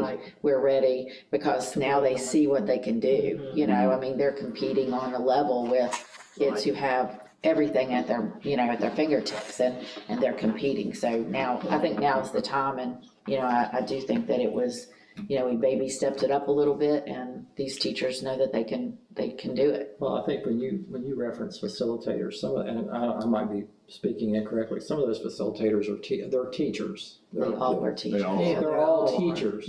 And when, again, to go back to my experience, we took a first grade teacher who was passionate about STEM and moved her into that STEM position. We took a You're gonna lose your best fourth or teachers. fifth grade teacher and moved her into that position. So as long as they're passionate, it doesn't matter if they're, what they teach, as long as they're passionate about it, they bought into it 100%. you know what I'm saying? They bought into it. And then another thing, before we start leasing out that shop space, before that gets down further, because that has been identified as wanting to use that as robotics and STEM. So one the county potentially thought might be Yeah. using it. Oh, yeah, that was. But I mean, what I'm hearing is right now we've got teachers that are passionate, doing a great job, but they still have to teach.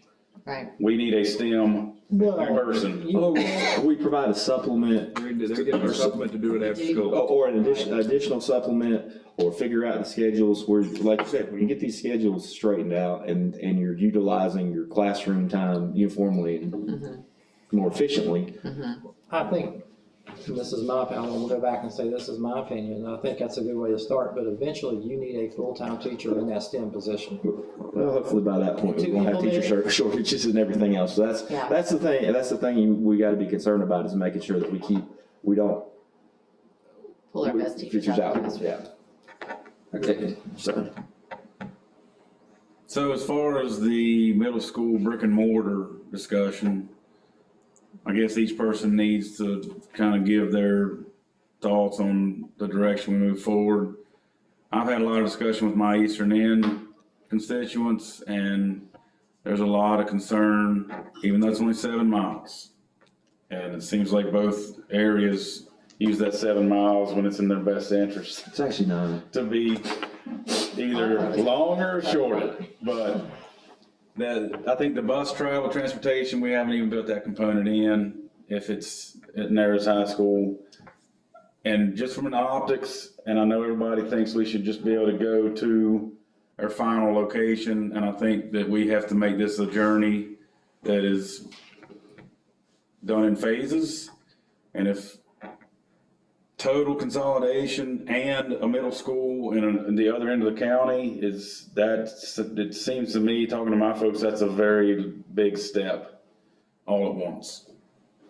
And I think Mark and Jason maybe for once agree that the more centrally located location would better serve our geographic footprint.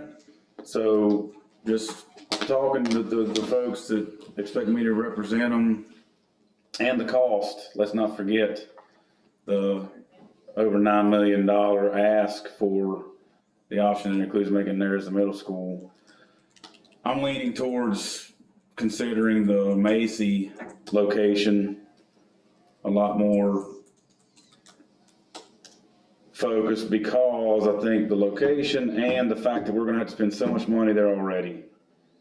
I think Jason made a good point. If we're gonna make capital investment, and the only way consolidation is going to make sense long-term, and let's face it, we're making decisions future boards are going to deal with. If we build on a building on the western end, and the only way that this county can survive moving forward later is to shut a building, and we have built on the end where growth is not right now showing that that's where it's gonna happen, then shame on us for investing in a location that requires closing for consolidation to make sense long-term 10 to 15 years from now. And I say that because we're gonna box future boards in to having to figure out what to do with that building because it's been newly renovated and expanded on. And that's just where I've been going. I mean, our job is not only immediate. Our job as a board is to be visionaries for 20 to 30 years out. Some of us may be on here 20 years from now. I don't think I will be. I doubt it. Mr. Buckland might be on. But we have got to make decisions that give the future leaders an opportunity to still be successful. And I think Jason makes a great point. If we build on and we dig our heels in to spread out our brick and mortar from one end of the county to the other, then we are actually moving away from a consolidation plan that centralizes our brick and mortar later. And that's just the engineer in me knowing that once we invest, the reason the board of supervisors weren't excited about us shutting Narrows now is because when we walk through that building, it's a good building. It's got good bones. It's well taken care of. There's nothing wrong with that building. And so how do we tell the taxpayers we're gonna spend 50 million bucks and then we're not gonna use a building that still has life in it? And I don't have an answer for that right now. But I also believe that building and putting our planning into continuing to spread us out from one end of the county to the other also doesn't make sense for our long-term consolidation plan. Is Macy the perfect place for the middle school? It's not. On campus with Giles High School is the right place, but I don't think we can spend another 80 to $100 million on top of the 50 million we got to spend for a new middle school right now. That's a dead stick. And I've told my people on the eastern end, I know that sounds great, would love it. I think we could actually get behind something if we could build new facilities and make that our consolidation plan, but that's not where we are right now. Well, not to quibble, but I would hate to say that the future board's plans is a consolidation plan. What I would say is, look, we're putting, regardless of what we choose to do, if we keep what we are, if we're going to do a middle school option, the best dollar is spent at Macy because of what we know is the more immediate future growth that the Board of Supervisors is concerned about. This is the first time that they've spoken to us about, hey, can you fit that? So, And they're also. and we're saying the same thing. We are, and I will not promise anything for future boards. Consolidation may not even be on their plate, so I acknowledge that.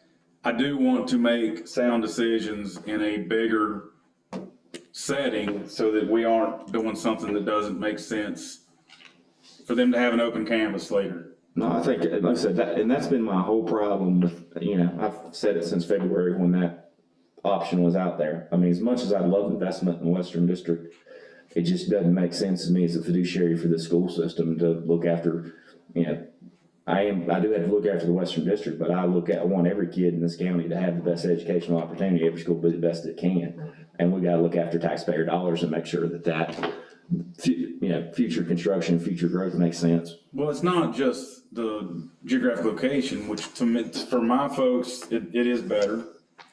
But the cost tag alone, it's half the cost. And then there's gonna be some ancillary money that if we go down this road, we still will have to revisit. But just in general terms, we're looking at the Macy Middle School option being half of what making Narrows Middle School would cost, plus the absolute tearing apart of that western end community with the loss of the high school. So you got the $9 million plus the cost of that.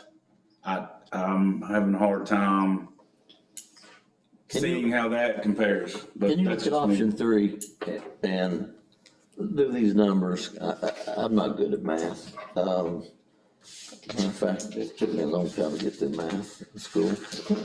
The Eastern and Macy, pre-K to 5, would we have to change that to pre-K through 4 if we went to Eastern? You have to do. What was proposed, what was shared but done in the school capacity analysis was pre-K 4. Pre-K 4.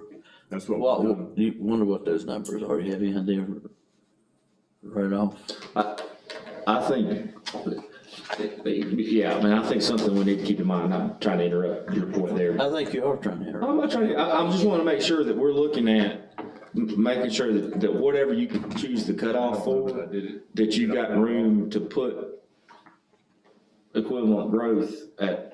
Right. But we got capacity at both schools. That's why I was asking, to see what room. I mean, it's up, I think ideally we let you guys figure out what the break point is. Yeah, And then knowing that, you might have, and what the revised capacity, you might have to change that break. roughly, that's what I was wanting to know. So what's your thoughts on It'd be 469. the middle school location? I'm sorry, I mean, now I'm interrupting. No, he was wondering what. I was trying to get to the point he was getting. Exactly. For once, we agree. All right. Maybe you should just I'll take be that. running. Yeah. Y'all agreed. Stay on the board. Just adjourn right now. It's Get out of here. like September and I got 469 For Eastern. which grade levels? I thought I was doing pre-K 4, but I don't know. I thought I added pre-K 4 just now, and I got 595. And that's what was included on the school capacity analysis was 591, pre-K 4. Well, yeah, I mean, with this, you have to add the Eastern. And Macy. So you could do five. 5 classrooms at each instead of 10 at Macy. You have to, based on this, you gotta add 8. At Eastern. In Macy, it says you have 8 available, so you gotta add, take care of the White House and go up and get 4. So instead of adding 10 at Macy, we could add 12, 8 at 1, 4 at 1. And So pre-K 4 still requires an addition to, It's gonna require addition one way or the other, yeah. The either only, one. the only thing is the time factor, if you want to include this in SCAP or lit loan, those dates are coming rapidly in November. I think Did I add them I right? think regardless of what What did you get? it's chosen to do, whether somebody, again, I've said all along, I think the middle school there, that's a good option from various things. But regardless, if we're keeping the same or not, we're gonna have to add on to that building, period. period. What, Macy? Whether it's a middle school there or not, we've gotta add on. So I think, Any potential, Yeah, so I mean, I think, and to replace the White House. well, I'm getting ahead of everything. I think Jason and I have talked about the middle school being a good location there on the Mace property with Philip and Mark. You guys may not want to consider that at all. I need you all to have a chance to weigh in. In my opinion, I said this at the last meeting, we got to help our elementary schools out. If you leave ours like it is right now, you're not helping their elementary school out. It's overcrowded. I don't care if you do take the 7th graders out. Yeah, you're helping them a little bit, but you're still not helping the elementary school. And I've said this in the last meeting. If you take a baby, you teach that baby to walk when it's a year old. You teach it to talk. And like I said, Ms. Mustang said, our teachers do a great job of what they have. And I'm not saying our teachers aren't doing a good job. They are. But if we could take our elementary schools and lessen the kids that we have in there and maybe add a few teachers, where our kids are learning kindergarten, 1st grade, 2nd grade, and 3rd grade, learning the basics, then we don't have trouble later on in years. When you get to middle school and high school, they can learn to read and write. So we're not, if we leave that option, and there's an option to make Macy a middle school, you're not helping elementary school at Nares. And I know that's not what you all wanted to hear. And back to this $9 million, yes, we have to watch taxpayers' money, I agree with that. But what price are we going to mess our kids' education up over money. I don't think we're. We're in the business of educating our kids so they can grow up and be a lawyer, be an engineer. I hope none of them do what I do, because you actually gotta work, but not saying you don't work. Not saying you two don't work, but Guess what he just now I meant the physical part of it. But, I'll take that as a compliment. well, you physically don't go out and do work like I do, is what I was trying to get at. Yeah. But we just need, my opinion is, we're not helping out Narrows Elementary if we leave it like it is. And back to this $9 million, Dr. Arbogast said if we make Eastern, we gotta add $4 million to it. Well, do we have to have an auxiliary gym at Eastern if we do that? If you do, that's another $2 million.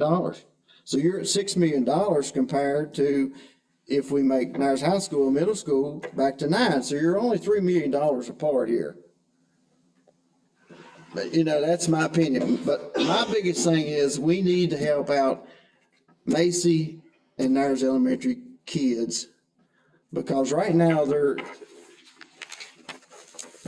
struggling. And like I said, I'm not saying our teachers are not doing a good job, they are. But they could do a whole lot better job if we help them out, reduce the number of kids, and teach these kids how to read and write when they're in the first, second, third grade. That's my opinion. You want to know how I felt, so here it is.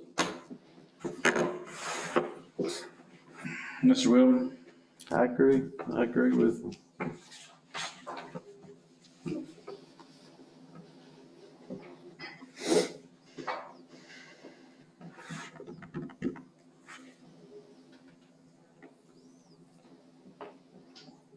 So what I'd like to see, because if space on the Macy property is a game ender for any of these future discussions, then it's a moot point. So I think we've asked to see where we would put 10 more classrooms and parking just to move status quo and maybe handle 150 of the new folks that would be coming into this area. But if we needed that plus the additional buildings or the additional classrooms for Macy as a middle school option, that's even more classrooms, right? So I mean, we need to see if we can even fit that on that property. On Macy's property? Yes. As a middle school? Yes. Well, I think you only need 4, correct? Because we have 8 extra, is that what? Macy, based on this, you don't need to build any So classrooms. you could add 4 to handle your extra capacity, and then you would have to build 8 onto Eastern. Just to handle what you have right now. But if you expand, then you're gonna have to have more. Well, you could do what you needed to do at Macy, with the classrooms you have. If you do a middle school, if you do Eastern, you're gonna have to add at least 8. Based on, And if you wanna figure in capacity, that's where you put your 10. But if you wanna play it safe, then I would recommend you wanna get rid of the white building, which you need to do. As I would at least put 4, because we forgot to mention those 2 preschool classrooms out there that, by the grace of God, they're hanging on. I mean, they're okay, but they ain't gonna hang on much longer. So 10 additional classrooms at Macy, if it was a middle school. No, no, if Macy was grades 5, 8,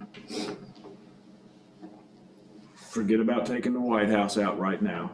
You would not have to add anything. That's 448 students. Again, we can add them up to make sure that we're right. Projecting future expansion and to replace the White House that we know needs to be taken care of, you would add the rooms there the conversation is adding the rooms on the end there. Okay. So you would add at least, you would think 4 for that. Well, It's that single, remember it's that single level that y'all said, so you could actually add 2, or you can add 4. I mean, it just depends on the quality. How many classrooms to accommodate a grade level of the Eastern and Central kids? 1 year grade level, what would it take? If you just do it now, probably 6. Okay. 6. I mean, we had thrown out 10, so 10's too many. I mean, if you're just Well, combining, most of them have but 3 what I'm each. saying, Mr. Steele, is if you look at it, if you're building for future expansion Huh? and, 10, don't you? and you finally get to a point where Eastern's getting crowded, Right. then you've got, That would be if we can. if you added if you move that grade level up, you could put the break from 4th grade or 3rd, whatever it is, 3rd, 4th, or 5th. Right. So to Philip's point, what happens when we make this decision and we decide that we put the middle school on the Macy property, and all the parents that have not felt comfortable coming out because the middle school was always attached with closure of the high school? What happens when we go this route and then all of a sudden they say, well, now that we get to keep our high school, all of us now, we do want a middle school? What happens when that happens? I don't anticipate that happening, Mr. Steele. So you think parents are that different in the I don't think they're different. I think they they're- don't want a middle school opportunity? Regardless, and I do think my kids go to Nares Elementary School, and I've talked to numerous parents. I mean, even parents that are going to send their kids to Giles when they're in high school. One of them in particular, they love Nares Elementary. They love the education they're getting. I don't hear complaints about Nares Elementary. Do you, Melissa? I mean, I don't, and I have yet, since this in February, we discussed that option. I haven't had people say, hey, that's just stupid. So I just want to make sure if we were to consider this and our capacity numbers did not include the Narrows folks being able to come to that middle school for the sports programs or for whatever, then we would literally have to say no to them if they came later and said, we would like to be part of that middle school. We'll have to say no. As long as we're, I mean, look, if that's what we've got to do, that's what we've got to do. I don't think we're going, what you're talking about, I don't think we're going to be at a capacity level like that anywhere close. I mean, if you're talking about 3 or 4 kids per 3 grade levels, because, elementary's not going to change. because what we would be doing, not just the educational piece, there would be an athletic director that would turn that middle school sports program into a standalone middle school program like every other middle school program. Right. They would have their own scheduling, they'd have their own, it would be a traditional middle school. And I just don't want the western end. Now, correctly? I mean, No, we don't. No, we don't. We absolutely do not have a middle school program. We do not. No. If you want to compare it to any other middle school program, we are grossly short of what other middle schools are providing middle school wise. We're faking it at best. Yeah. And if anybody in this room thinks that that's the case, then not. they are absolutely incorrect. And we have gotten along really good in this meeting, but we are not I'm just asking. doing sports in middle school. We've got people trying to fill in and do the scheduling halfway, and we have actually overtaxed the high schools when we told them to start adding those middle school programs, but we're going, I don't keep hear plowing forward. I don't hear any complaints out of my end for middle school sports. I don't. Okay. Can I ask a question? Phil, when you talk about like the elementary school, like, I mean, can you I don't understand that part. You're saying with Nares and Macy, like, that they're not getting what they need. I mean, what's your, I'm not saying what's your solution? Like I said, the teachers are doing a great job. But if you can take 6th and 7th graders out of both schools, you're dropping them down, it's right there, dropping them down from 500 down to 350. And then maybe add a teacher to each grade, so you're making y'all have, the whole time we've been doing this is smaller classrooms, smaller classrooms, smaller classrooms. Well, you get smaller classrooms that way, and if you got, say you got 18 kids, and we add a teacher to each grade in each one of these, you can drop them down to 15 kids or 14 kids. That teacher can spend more time with these kids when they're most learning, because you know how a baby is, that they're a sponge. A 2-year-old walks around and hears people talking. Somebody says a bad word. First thing out of their mouth is a bad word. Because they're a sponge, they're soaking that in. And they do that when they're kindergarten, first grade, second grade, third grade. And if we can give them more time to teach them how to read and write, like I said, when they get to middle school and high school, they don't have so much trouble. And I Yeah, think you're there's gonna some have, decline in that just over the years, period. I think a lot of stuff is, there's a lot of different factors that factor into that. I mean, I think we tried to address some of that, like with the reading specialists, but sadly, a lot of kids don't get stuff at home that they need. And, I mean, and whether we wanna admit it or not, COVID has made a humongous impact on It has. kids, on as far as the reading, the elementary, those little kids. I think we're seeing the suffering from the COVID probably more than anything, not being in school. And when they come and read with them, they don't have a place to work with them. You know, I've heard that from there's elementary, from Macy, when they come in, there's not enough room. This room's full, that room's full. Those are the little things that, I mean, it's hard for us to even get teachers now, we're still waiting yeah. to fill that one at Nares, right? The kindergarten, I mean. but just like Mark said, Long-term sub. at Macy, they have, I don't know if they still do it or not, but at one time, they took a broom closet, cleaned it out, and made a classroom for it, Oh, yeah. because they're overcrowded. Well, they took the janitor's calls years ago, did that. But Macy and Eastern won't be overcrowded anymore with the middle school at the Macy plan. I know your concern is that Nares will Yeah, be. you're fixing the Macy part, but you're not fixing the Nares Elementary School part. Yeah, you are. And every time- You open up a kindergarten, a first grade, and a second grade class if you move the seventh grade across the river. So you're getting the same thing you're proposing. No, you're not, you're helping, but you're not getting it. If we're looking kindergarten, first grade, second grade, it's what you said. Then we take 3 classrooms out, we shift everybody down the hall, we can add an extra kindergarten, extra first grade, and extra second grade just by moving seventh grade out. Yeah, I agree with you, you're helping it, but you're still not doing, still not doing all that we can do, in my opinion. And like I said, everybody's got one. Well, if that's not, I mean, And we can say what would be, I still think that having one middle school is the right option. But there's more to it than just our opinion and the money. And I know the board of supervisors watches this, and I would feel comfortable with them sitting right here when I said it. There's also a political piece. And after talking to all of them, I am not convinced that the majority of that board is ready for getting rid of a high school. And guess who has the money, and guess who's getting ready to already take a lashing for the amount of tax increase that they're gonna have to do just to give us the money we have. So where I am is if we can't go all the way, and Philip, you're right, one middle school is what this county should have at some point. If we can't get all the way there, we have to do something to get the ones that we can get that will actually go through both these boards. And in my opinion, I think because of the amount of investment we're going to put at Macy, I think we could probably get some support. I know that my co-representative from the eastern end is not excited about that. But again, as the board chair, I think we have to do the best we can to get as close to that next step as possible.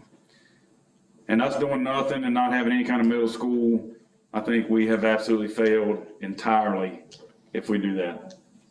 This is the first time that we've actually had a middle school discussion that I haven't had Ms. Gwynn and Mr. Buckland chewing up the side of my head, and And again, I'm not saying I'm convinced that the middle school's the be all end all is going to solution. I think it still will create more problems than it will solve. But again, that is the will of 3 members of this board to have a middle school option somewhere in the county for something.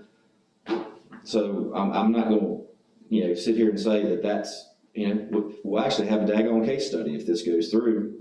They'll write research papers about it for years. Heck, we might get some funding from Tech for that out of the education department. So One day down the road, you can build a brand new, it's the only way consolidation would ever. And Melissa Gwen, this county has always said one day, and I'm not leaving this board until one day is today. Not if it had the word Giles in front of it, it never would happen.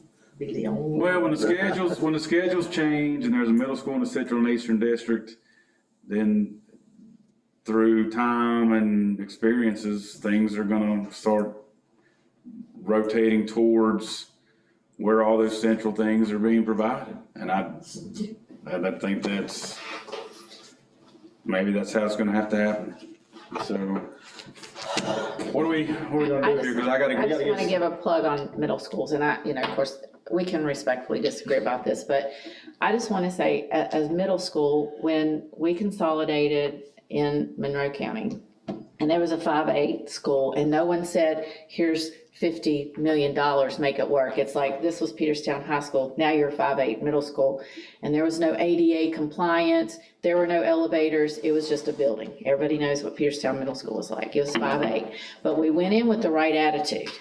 And we're like, we're gonna make this a good school, and the teachers were there, they wanted to be there, and we consolidated in 1994. In 2001, and I was teaching there, in 2001, we were a national school of excellence, because everybody went in with the right attitude. You can teach in a box if you've got the right attitude. I really think that if we all work together and we all get on the same page, that we're gonna have great schools in this county, but we all have to be working towards the same goal, and I really truly think. I think we've got great schools already, I think they can be. I do too, Yeah. yes, I agree with you 100%, I agree with you 100%. I think that it would improve, if we're looking to improve, it's in our middle school curriculum, and we can do it if that's the choice that the board makes. And we can do that with being Narrows and Macy being a middle school and Eastern being an elementary school, we can do it. Or we'll just all work hard and keep on keeping on with what we got. But I really do think we can do it. I think we got the teachers that can do it. What do we wanna do? Philip, I think I know where you are. You're not interested in the Macy location at all. We've gotta do something. We can't do what we're doing right now. Whether we make the middle school at Macy or whatever, but we can't. And I do think we've got to be on the same schedule. That's killing us. Well, I mean, I think we can give the staff direction, that needs to move forward now. So if you think, starting to talk to Let them people, work that out. yeah, I think the single schedule, regardless of what happens, has gotta move. It'll be fun. Let's look at it. It's needed to happen for a long time, so. That fly's killing me. Well, calendar issue won't be an issue. I know, that's what I said, we've been talking about this for a long time. Mark, are you interested at all in the Macy option? Is that It could be, that's it? it could, I know, I mean, I'm open for it. I don't like it, but I'm open for it.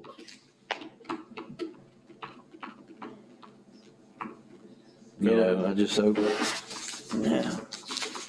Philip, you still want theirs?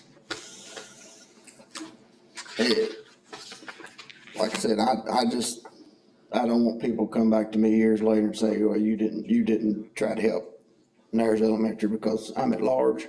Understood. You got one section, you got section, Understood. Jason's got the western, and then Melissa's got and I know y'all are fighting for all the kids too, but I just don't wanna come back years later and say, hey, you didn't voice your opinion, and so I voiced it, so, there's 5 of us here and everybody's got a vote, so. They do, but I think to protect you, they can go back and read all the minutes and all the public comments and hear that community did not want a middle school. So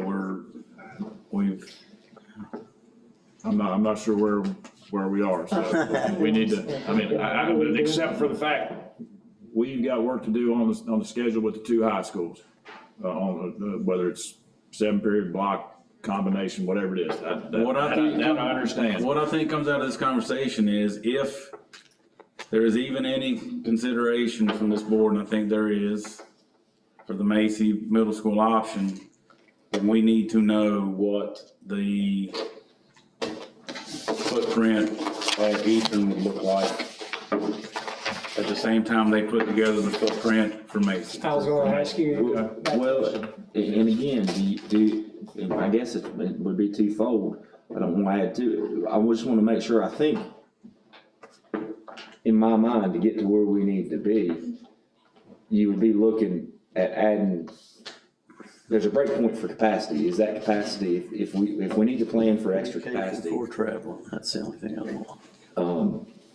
from the board of supervisors, where do you put, and I think you've got to put an extra Pre-K. 150, you know, if they're saying 150, plan for that, and I think that's what it is, which is about one class That at, may be a backlash. at a combined school.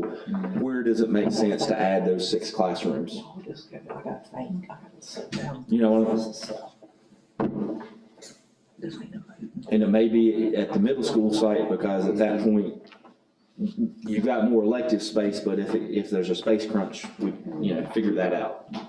If we got a space crunch, I mean, to your point, Mr. Steele, if we got a space crunch where we get 150 new kids in a housing development that's 400,000, $500,000 houses, your idea of building a new school is not that much of a, it comes less of a pipe dream at that point. Your tax base has changed. That's right. But if in the interim, we start the middle school, what you would consider to be the long-term study for all of educational people to come. If we can, in the interim, until that magic additional revenue comes in, we can start the middle school process at the lowest amount of dollars that anybody's ever invested to have a middle school.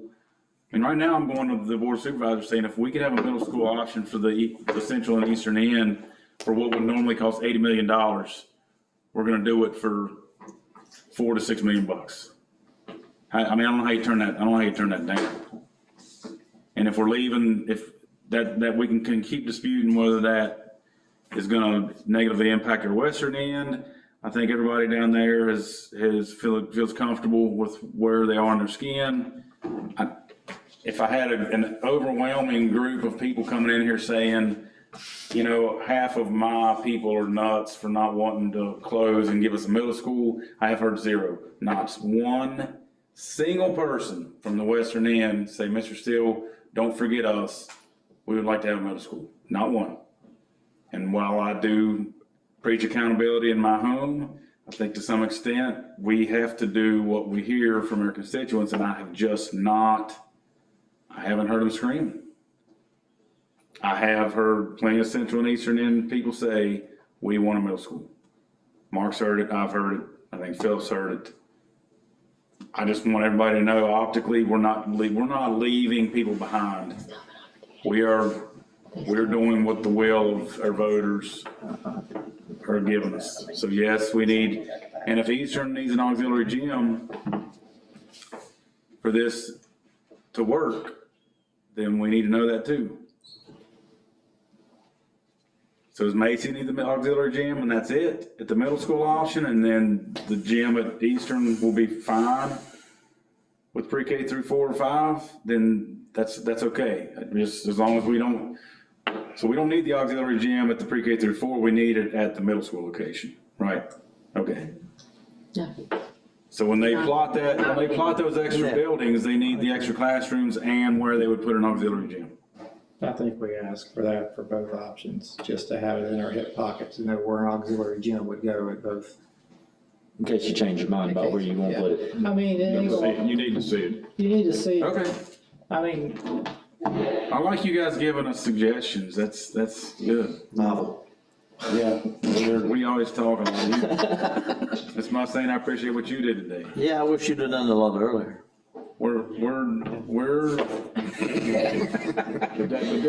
That, I mean. Let me repeat, Mr. Mustaine, I appreciate what you did. Thank you. Appreciate what you did back in February when you brought those options to us. Those are, I mean, that option. But you didn't present it There that already. way. Well, you didn't present it that way. I was fine with that option. I've been fine with that option that Well, of you chose since course. February. You can go back and look at the minutes. Yeah. Okay, so do you have some, we need plan, because here's what's gonna happen. But, yeah, I think I do. But once we see what the footprint of those facility impacts look like, then it's gonna be our job to say whether or not we turn ZMM loose to design those to try to get either literary or SCAP money. I think it is. You get that, we look as a board and say, hey, this looks good, this looks bad. And then we gotta go to the board of supervisors ASAP to let, because it's gonna cost, what, $150,000 to get? No, whatever it is. $5 million, $6 million, go $180,000. Because I mean, this is, the bottom line is Keep it as low as possible. they may already say we are stretched as far as we can be stretched on what we're gonna raise rates. So while we appreciate all the conversation you guys have had about a middle school option, we don't have the money. And so I don't wanna get so far down the road that we put either board in that position. It's not fair to either board.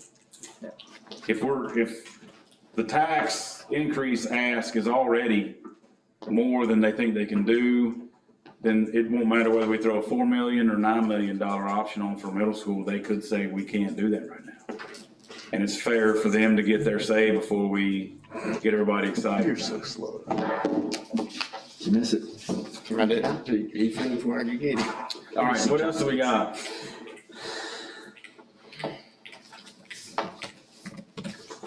Anything of substance, Dr. Arbogast?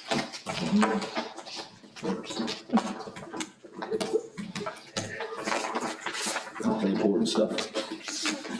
All the important stuff. I had drafts of the literary loan applications here for you to look at if you wanted to. I can pass them around, but, based on the conversation that's occurred over the last 2.5 hours,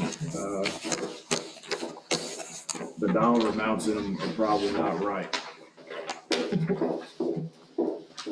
You keep us informed of your deadlines, when you're gonna need to have those finalized, because that's our job. Here's what we were driving towards for these literary funds, because these were due November 16th. And in order to get them approved, we would have to come to you and you have to approve the resolutions. Those resolutions were gonna be in front of you next week at the board meeting to approve.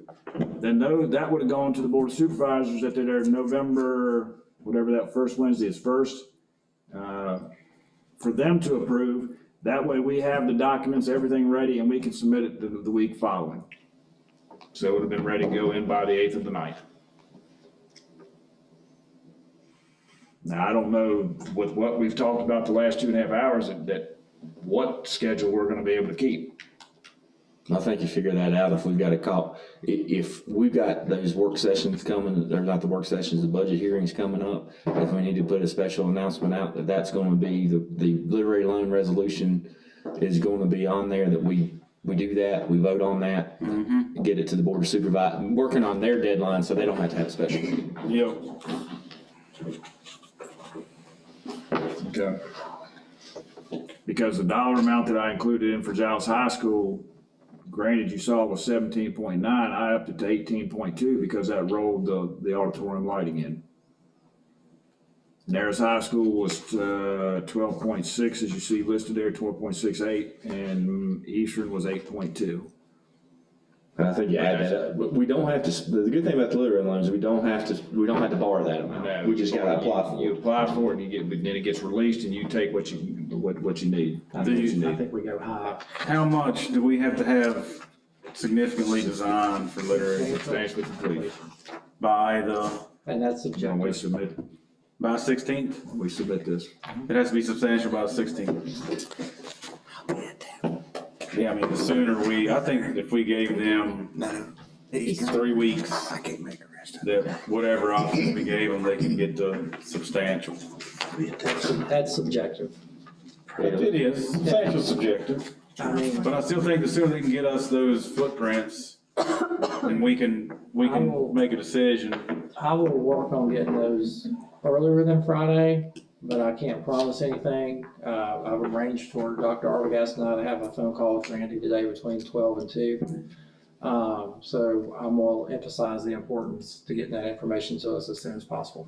The problem is gonna be when we put that literary loan resolution in front of the board of supervisors, and it is 9 million more than what we've talked to them about before, that is dead stick.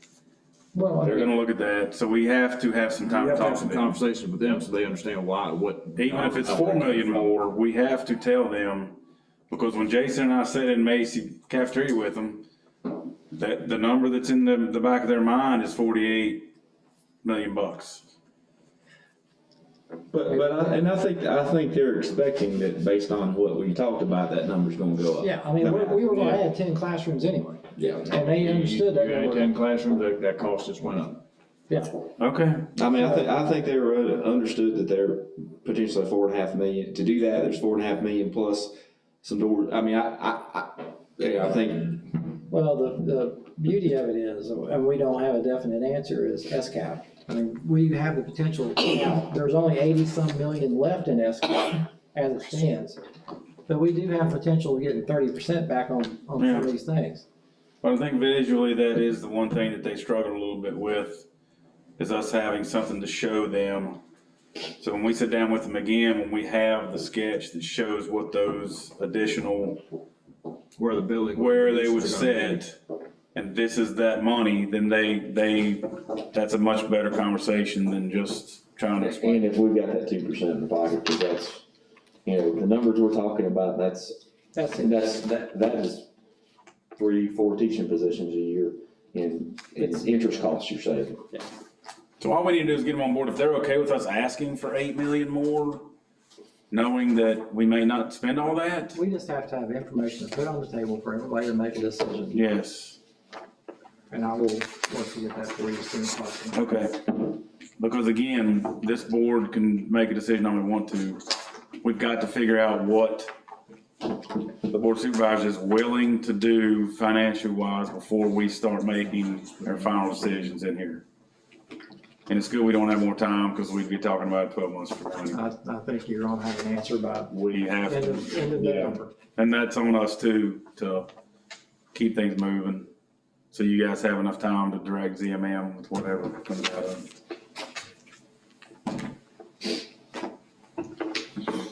All right.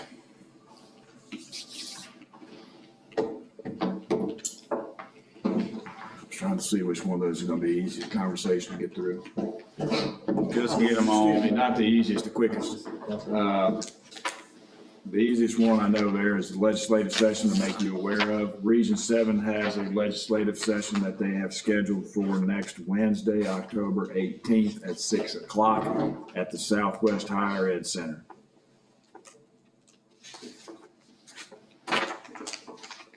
If you're interested in attending, let me know and we can make arrangements.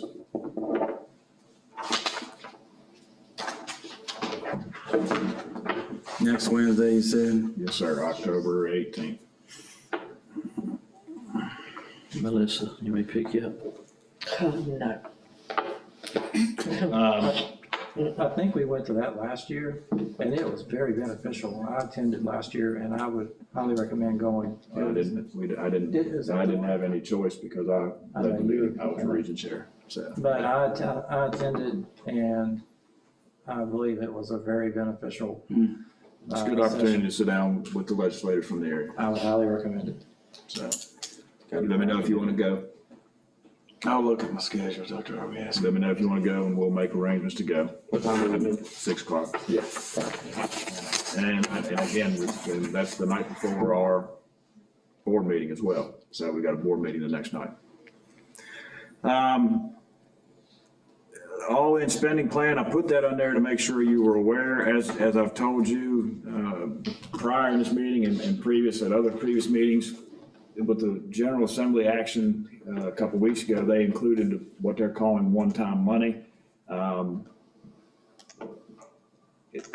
I told you what that money's used for. It's for the learning loss, for the implementation of the Virginia Literacy Act, and for chronic absenteeism. That's the three areas that they intend that money to be utilized for. They sent out a spending plan that we have to submit to DOE for approval. They'll take the spending plan that they sent us, where we list how we're gonna spend it for, to address learning loss, how we're gonna address the implementation of the Virginia Literacy Act, and how we're gonna address chronic absenteeism. There was a 40-page document that they sent out a couple weeks prior to us getting the spending plan that they called the all-in, high-intensity academic tutoring division playbook, recommendations and best practices for high-impact tutoring. So that document from DOE was recommendations. The document that showed included best practices on how to implement and utilize the funding. We've been talking for several weeks now on how we think the best way to address spending the money. Again, it's almost $1.7 million, $1,675,492 for those three areas that I mentioned. We feel that, we've talked to administrators. Administrators have been working on looking at how we can get this high impact tutoring done, whether it's before school, after school, during the day, summer school, Saturdays, whatever it might be.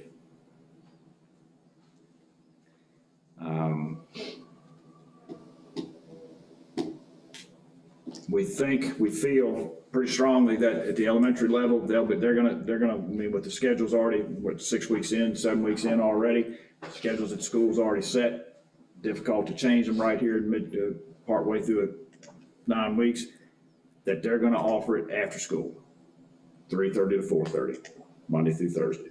They don't have room during school, like Jen, like they don't have the extra room. By doing it after school, we'll also have to incorporate a piece where we have transportation to take them home. And we're going to have to incorporate a piece where we have food or snacks for them as well. So that's gonna be a piece of that, this plan.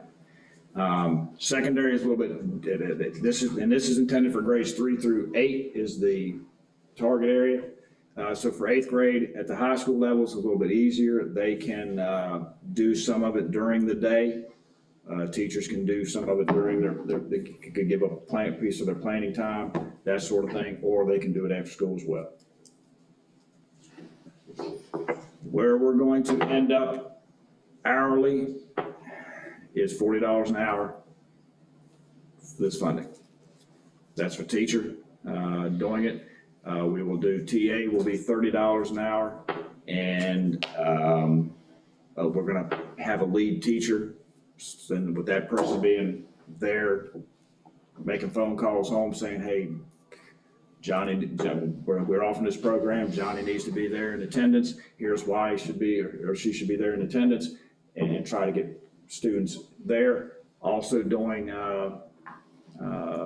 helping the teachers that are there doing it after school as well, and in the event somebody comes back on the bus, that nobody was home, that couldn't drop them off, they come back to the school, they're gonna have to be there to make sure that the kid has supervision, children have supervision until the parent can come get them.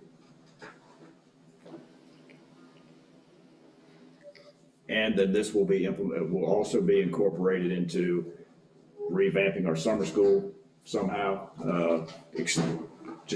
probably increasing the tutoring, because this high intensity tutoring is not going back to stuff that they missed. This is teaching them on grade level to accelerate them moving forward. That's what they're calling high intensity tutoring. They're teaching them this on grade level, moving them forward.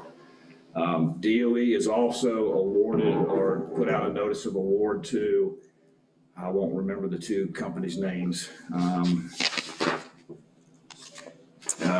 Zern, they're doing a math platform, and and this is for math and reading. They're doing a math platform and a reading platform. Math platform is Zern, don't know much about them, and the reading platform is going to be Ignite.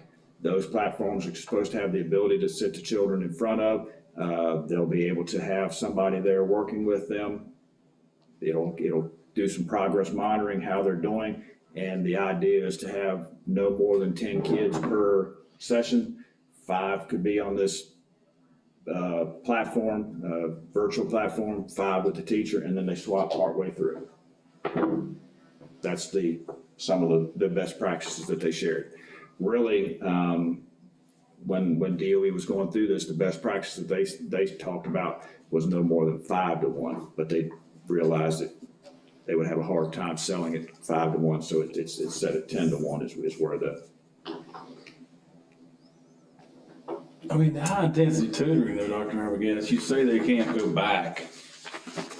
But if you're tutoring a kid and you see the things in the back or what's keeping them from being able to be successful, we're still gonna be able to go and try to address that instead of continuing to jam that curriculum in their head. We got some leeway to, right? I mean. That's not the study that they're doing, that's our new state superintendent.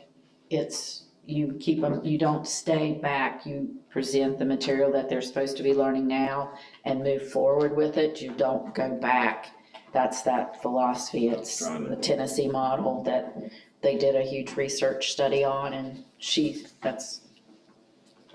in other words, no, we're not supposed to be remediating, we're excelling. Yeah, tutoring is most effective when using acceleration approach or teaching on grade level material, and you attend to the prior grade level gaps you're talking about within the grade level small group instruction. Okay, well, this lady clearly never taught anybody. Did the study in Tennessee show that worked to not go back? Extensive studies in post-pandemic settings have shown that students who received an acceleration approach struggled less and learned more than students who were placed in remediation intervention settings. So the money we're getting, we gotta follow their best practices to utilize them, so. Because I mean, we have to, I mean. Now, that was my Excel question. sheet, I mean, I got it. well understood, the Excel sheet says, learning loss, and you've got it in the 6-8 categories where we have money: personnel, benefits. So personnel, we've got to put in a dollar amount, and actually they're gonna supposedly be able to utilize it 3 years. They say it's one-time money that you can utilize 3 years. So this year, next year, and the year after. And then you got to explain over there, we put $200,000 here in personnel costs for year 1, 2, and 3. How do we get that? Well, they're doing after school for an hour, et cetera, benefits, et cetera. So we've got to utilize What they're saying. language that they're coming up with. I got no doubt that our teachers will figure out a way to do what is needed, so. And it's a Tennessee model, is that what they said? I think that's what, yeah. I spoke to Dr. Greg Brown, who's teaching in Tennessee. And he said they're so far behind us in education. And again, the purpose of this, as I said, is 3rd through 8 students and they title them at risk or not proficient. And that's based on the SOL statewide assessments, that's reading and math. At risk, let me say, the not proficient, you know what not proficient is. That's those students at 399 or below. The at-risk category has been created because it's those students that score between 400 and 447, depending on what grade level on the SOL. Because, and I don't have it in front of me to quote it to you correctly, it was shared with us what the number was. There's a large percentage of students that fell in that at-risk or below through the pandemic that had the cut scores not changed, may not have passed the SOLs. If I quoted that correctly. Yeah. So that's. Back to the original way they were, before they cut the levels of requirement. Before they changed the cut scores, yeah. And that leads into a whole different conversation of the accreditation and the accountability systems that they're having now, which will come at a later date. But I wanted you to know that we're working on this spending plan. We'll submit it at some point in time, within the next week or so, and see what's approved and what's not. You okay? Any questions or concerns about, I think I covered everything that was on that.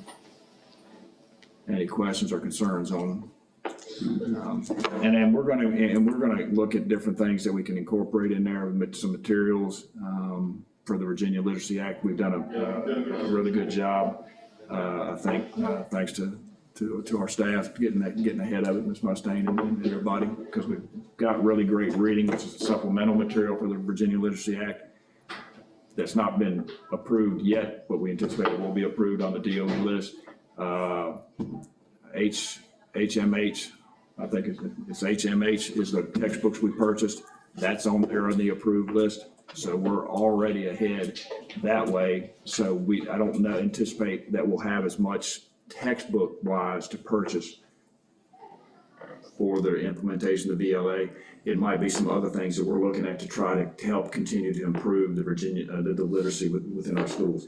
For example, Ms. Mustaine found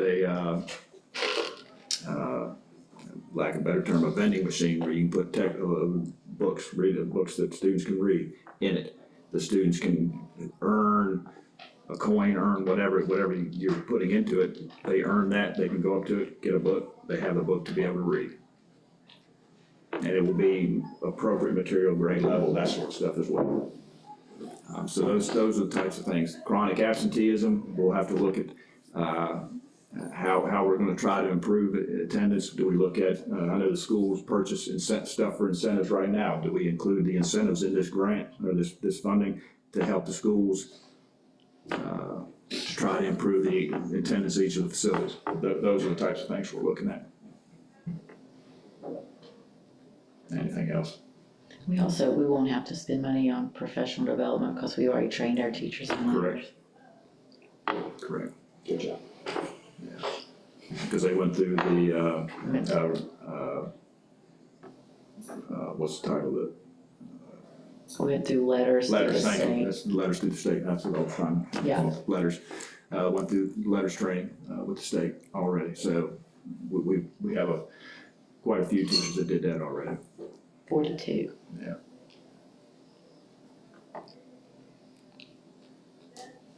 Okay. Next item, we know we've had the conversation about our vehicles, continue to have the conversation about our, actually a fleet of vehicles that are transporting our kids. We have been working, as you know, to purchase 2 a year. We received quotes to purchase, for buses. The quote for a bus, now, the cost of a bus now is $151,000, just over $151,000 for a bus. That is a 65 passenger bus. We're backed off a little bit because the larger buses, we're starting to see a little bit, challenged turning them in some of the areas that we're trying to turn. So we've gone back to the 65 passenger bus, and that's $151,000 per bus. So for 2 buses, it'd be $302,000, $110. That's what, I mean, it is what, I mean, I don't know. It is what it is. They've gone up about, $12,000, $13,000 each bus. Yeah. Cost in a year. We can't back off on that. Ain't gonna get any cheaper. And I'd also like to add, I talked to the rep, if we can go ahead and commit to these right now, he can go ahead and put, so what they do is they keep buses, what they call in the pipeline. So with Thomas, they go ahead and pre-order 20, not being sold. And they're placeholding. So with our specifications, if we commit now, he can go ahead and contact Thomas and say, okay, allocate these to Giles with these your normal buses. So instead of waiting longer, we could potentially get these around March. No, go for it. They have air conditioning. Soft. Completely. 255. Now, the increase is exactly, when I talked to Corey last year, that's about the $12,715 increase was what he told me the state contract was gonna go up. And I anticipate in January it's gonna go up again. It's not gonna get any cheaper. We've done a good job funding depreciated buses, I think, with those 2 per year, so let's keep on it. And I'll present this and I'll let Dr. Brown speak on this. Dr. Brown also would like the board to consider, as you know, we started purchasing the vans outside here to try to take some of the smaller teams. We also have the 14 passenger white activity vans at the schools. He would also like to at least have the conversation about the thought of purchasing, whether it's a 14 passenger white activity van to upgrade what we have, or to consider a 44 passenger white activity bus for athletic events. That would be just the athletic events, because to try to keep the mileage on these, because when we buy new buses, what are being taken out of the county are the newer buses, so they're getting mileage significantly added to them at a quicker rate. 14 passenger white activity bus, don't choke on, is $83,876. And the 44 passenger white activity bus is $157,000 for one. So for So, 21 less seats, we're paying No, the same amount? no. The 44, same. it's the same as a 77 passenger, but it's a two. To get 77 passengers on a normal school bus, you have to put 3 in a seat. So a 77 passenger is not a truly 77 passenger. You're paying for the small activity buses they got now, you're paying for With the storage. It's got the storage, It's got those nicer seats, but so, and again, it's a request, but I do have reasoning behind Which it. one? The van The was a second little, one, the full. 157. how much for just you're So gonna be paying for, 10 passenger van, you're gonna be paying 55. 55, and this is 14. Now, I will tell you, and I have reasoning behind my request. Last year, I wanted to utilize these white activity vans more. We instituted a class. We've had teachers take that class, and what we have witnessed is they have utilized our activity vans more, and we can utilize them more for smaller teams, golf teams, cheerleading, this, that, and the other. So we're seeing an increase in that. These 2 Ford vans out here have 90,000 miles on them, okay? So we still have some life in them, but we need to start planning which. Those motors are good for $500,000. So we need to start planning, even if they are good for $500,000, Just replace the transmission at 250. so we just need to, we need to, Is that right? Yeah. we just need to start making plans. I think we could up our fleet. Car has 102 When we put these new route buses, as Dr. Arias reported, when we put these new route buses on, they're just burning the miles on them. They're going during the day, they're going on field trips, and they're going on sport trips. So while we get a new one, we're just driving them all the time. The 44 passenger is a wish and a want. I would like to see us move in that direction to keep our route buses on our routes and our activity buses doing field trips and sports. The 14 passenger, I think we could utilize those as well. We are getting a little bit of age on the ones at the schools, but they're nowhere near being. What's the mileage difference, 24 to 14 passenger and 10 passenger? What's the one? Gas mileage. I would say they're going to be, I would say these out here have a better gas mileage, but it ain't gonna be much difference. The activity buses we're getting are Chevrolet based, these are Ford. Yeah, but that's got a V6. Chevrolet's gonna have a V8 in it. I mean, there will be. There'll be a little bit. I actually got, That way. better mileage in a V8 than I did in a. Well, but I'm saying you're adding a couple, at least a ton on activity bus versus a 10 passenger. I mean, that's something, Well, here's the thing, sometimes we can get everybody out here in these Ford vans, and sometimes we have to run 2 vans, and sometimes we have to run a van and a car. If we have 14, we have a greater capacity where we could eliminate that car mileage as well. I mean, there's trade-off, there's pros and cons.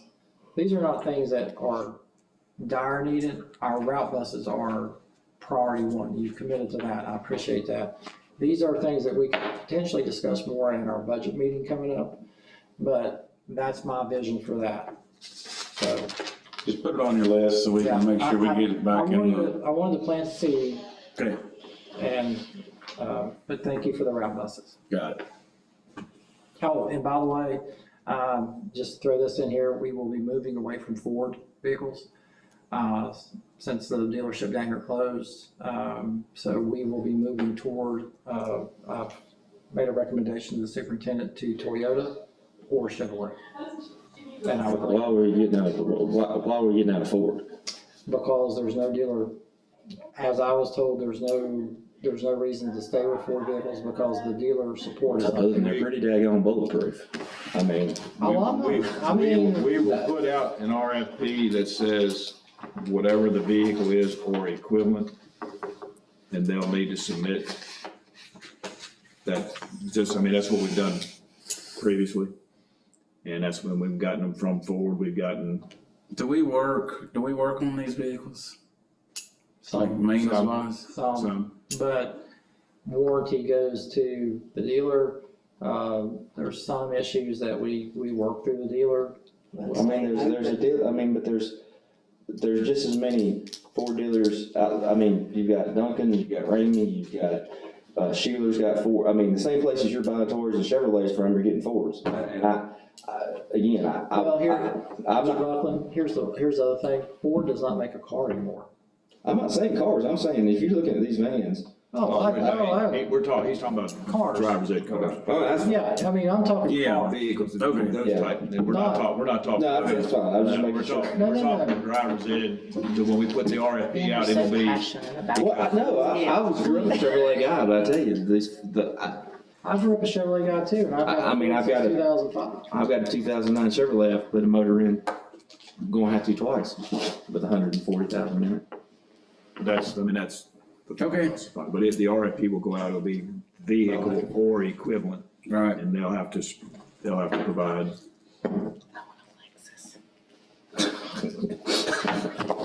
Is that not gonna happen? Okay. We've talked about the legislative session grounds maintenance request. I think grounds maintenance, we've covered a lot with our facilities. That's what I wasn't sure, I just wanna make The only sure. thing that, and this we don't have to talk about this today, but I'll plant the seed. I think we've talked about it, about spraying our facilities. The county has expressed interest in us finding a vendor to spray our facilities. We got a preliminary price on that. It was around, if I can find it in my, $7.50 per gallon to spray the product. That does not include the product. The product is $91.85 per 2.5 gallons. We're looking, I've tried to text him, but I don't have the estimated gallons that would be required, but I think it's gonna save us, the county's requesting, I think it's gonna save us a lot of headache and aggravation with fences and around our buildings and parking lots for sure, because we have grass growing up in some of our parking lots. So will they credit us that amount in our contract with them or cover the cost?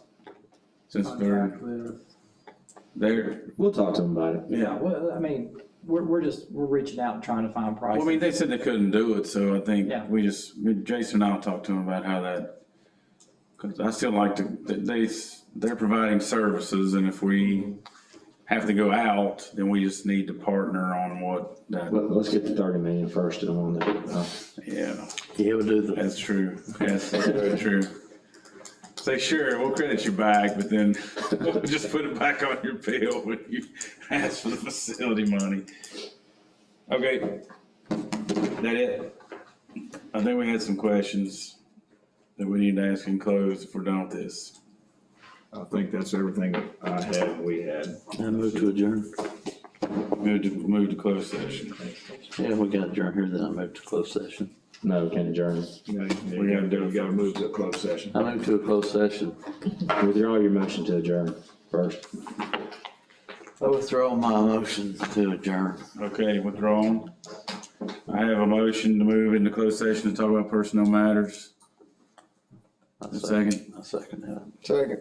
A motion second. All those in favor? We are in closed. Restroom breaks are needed.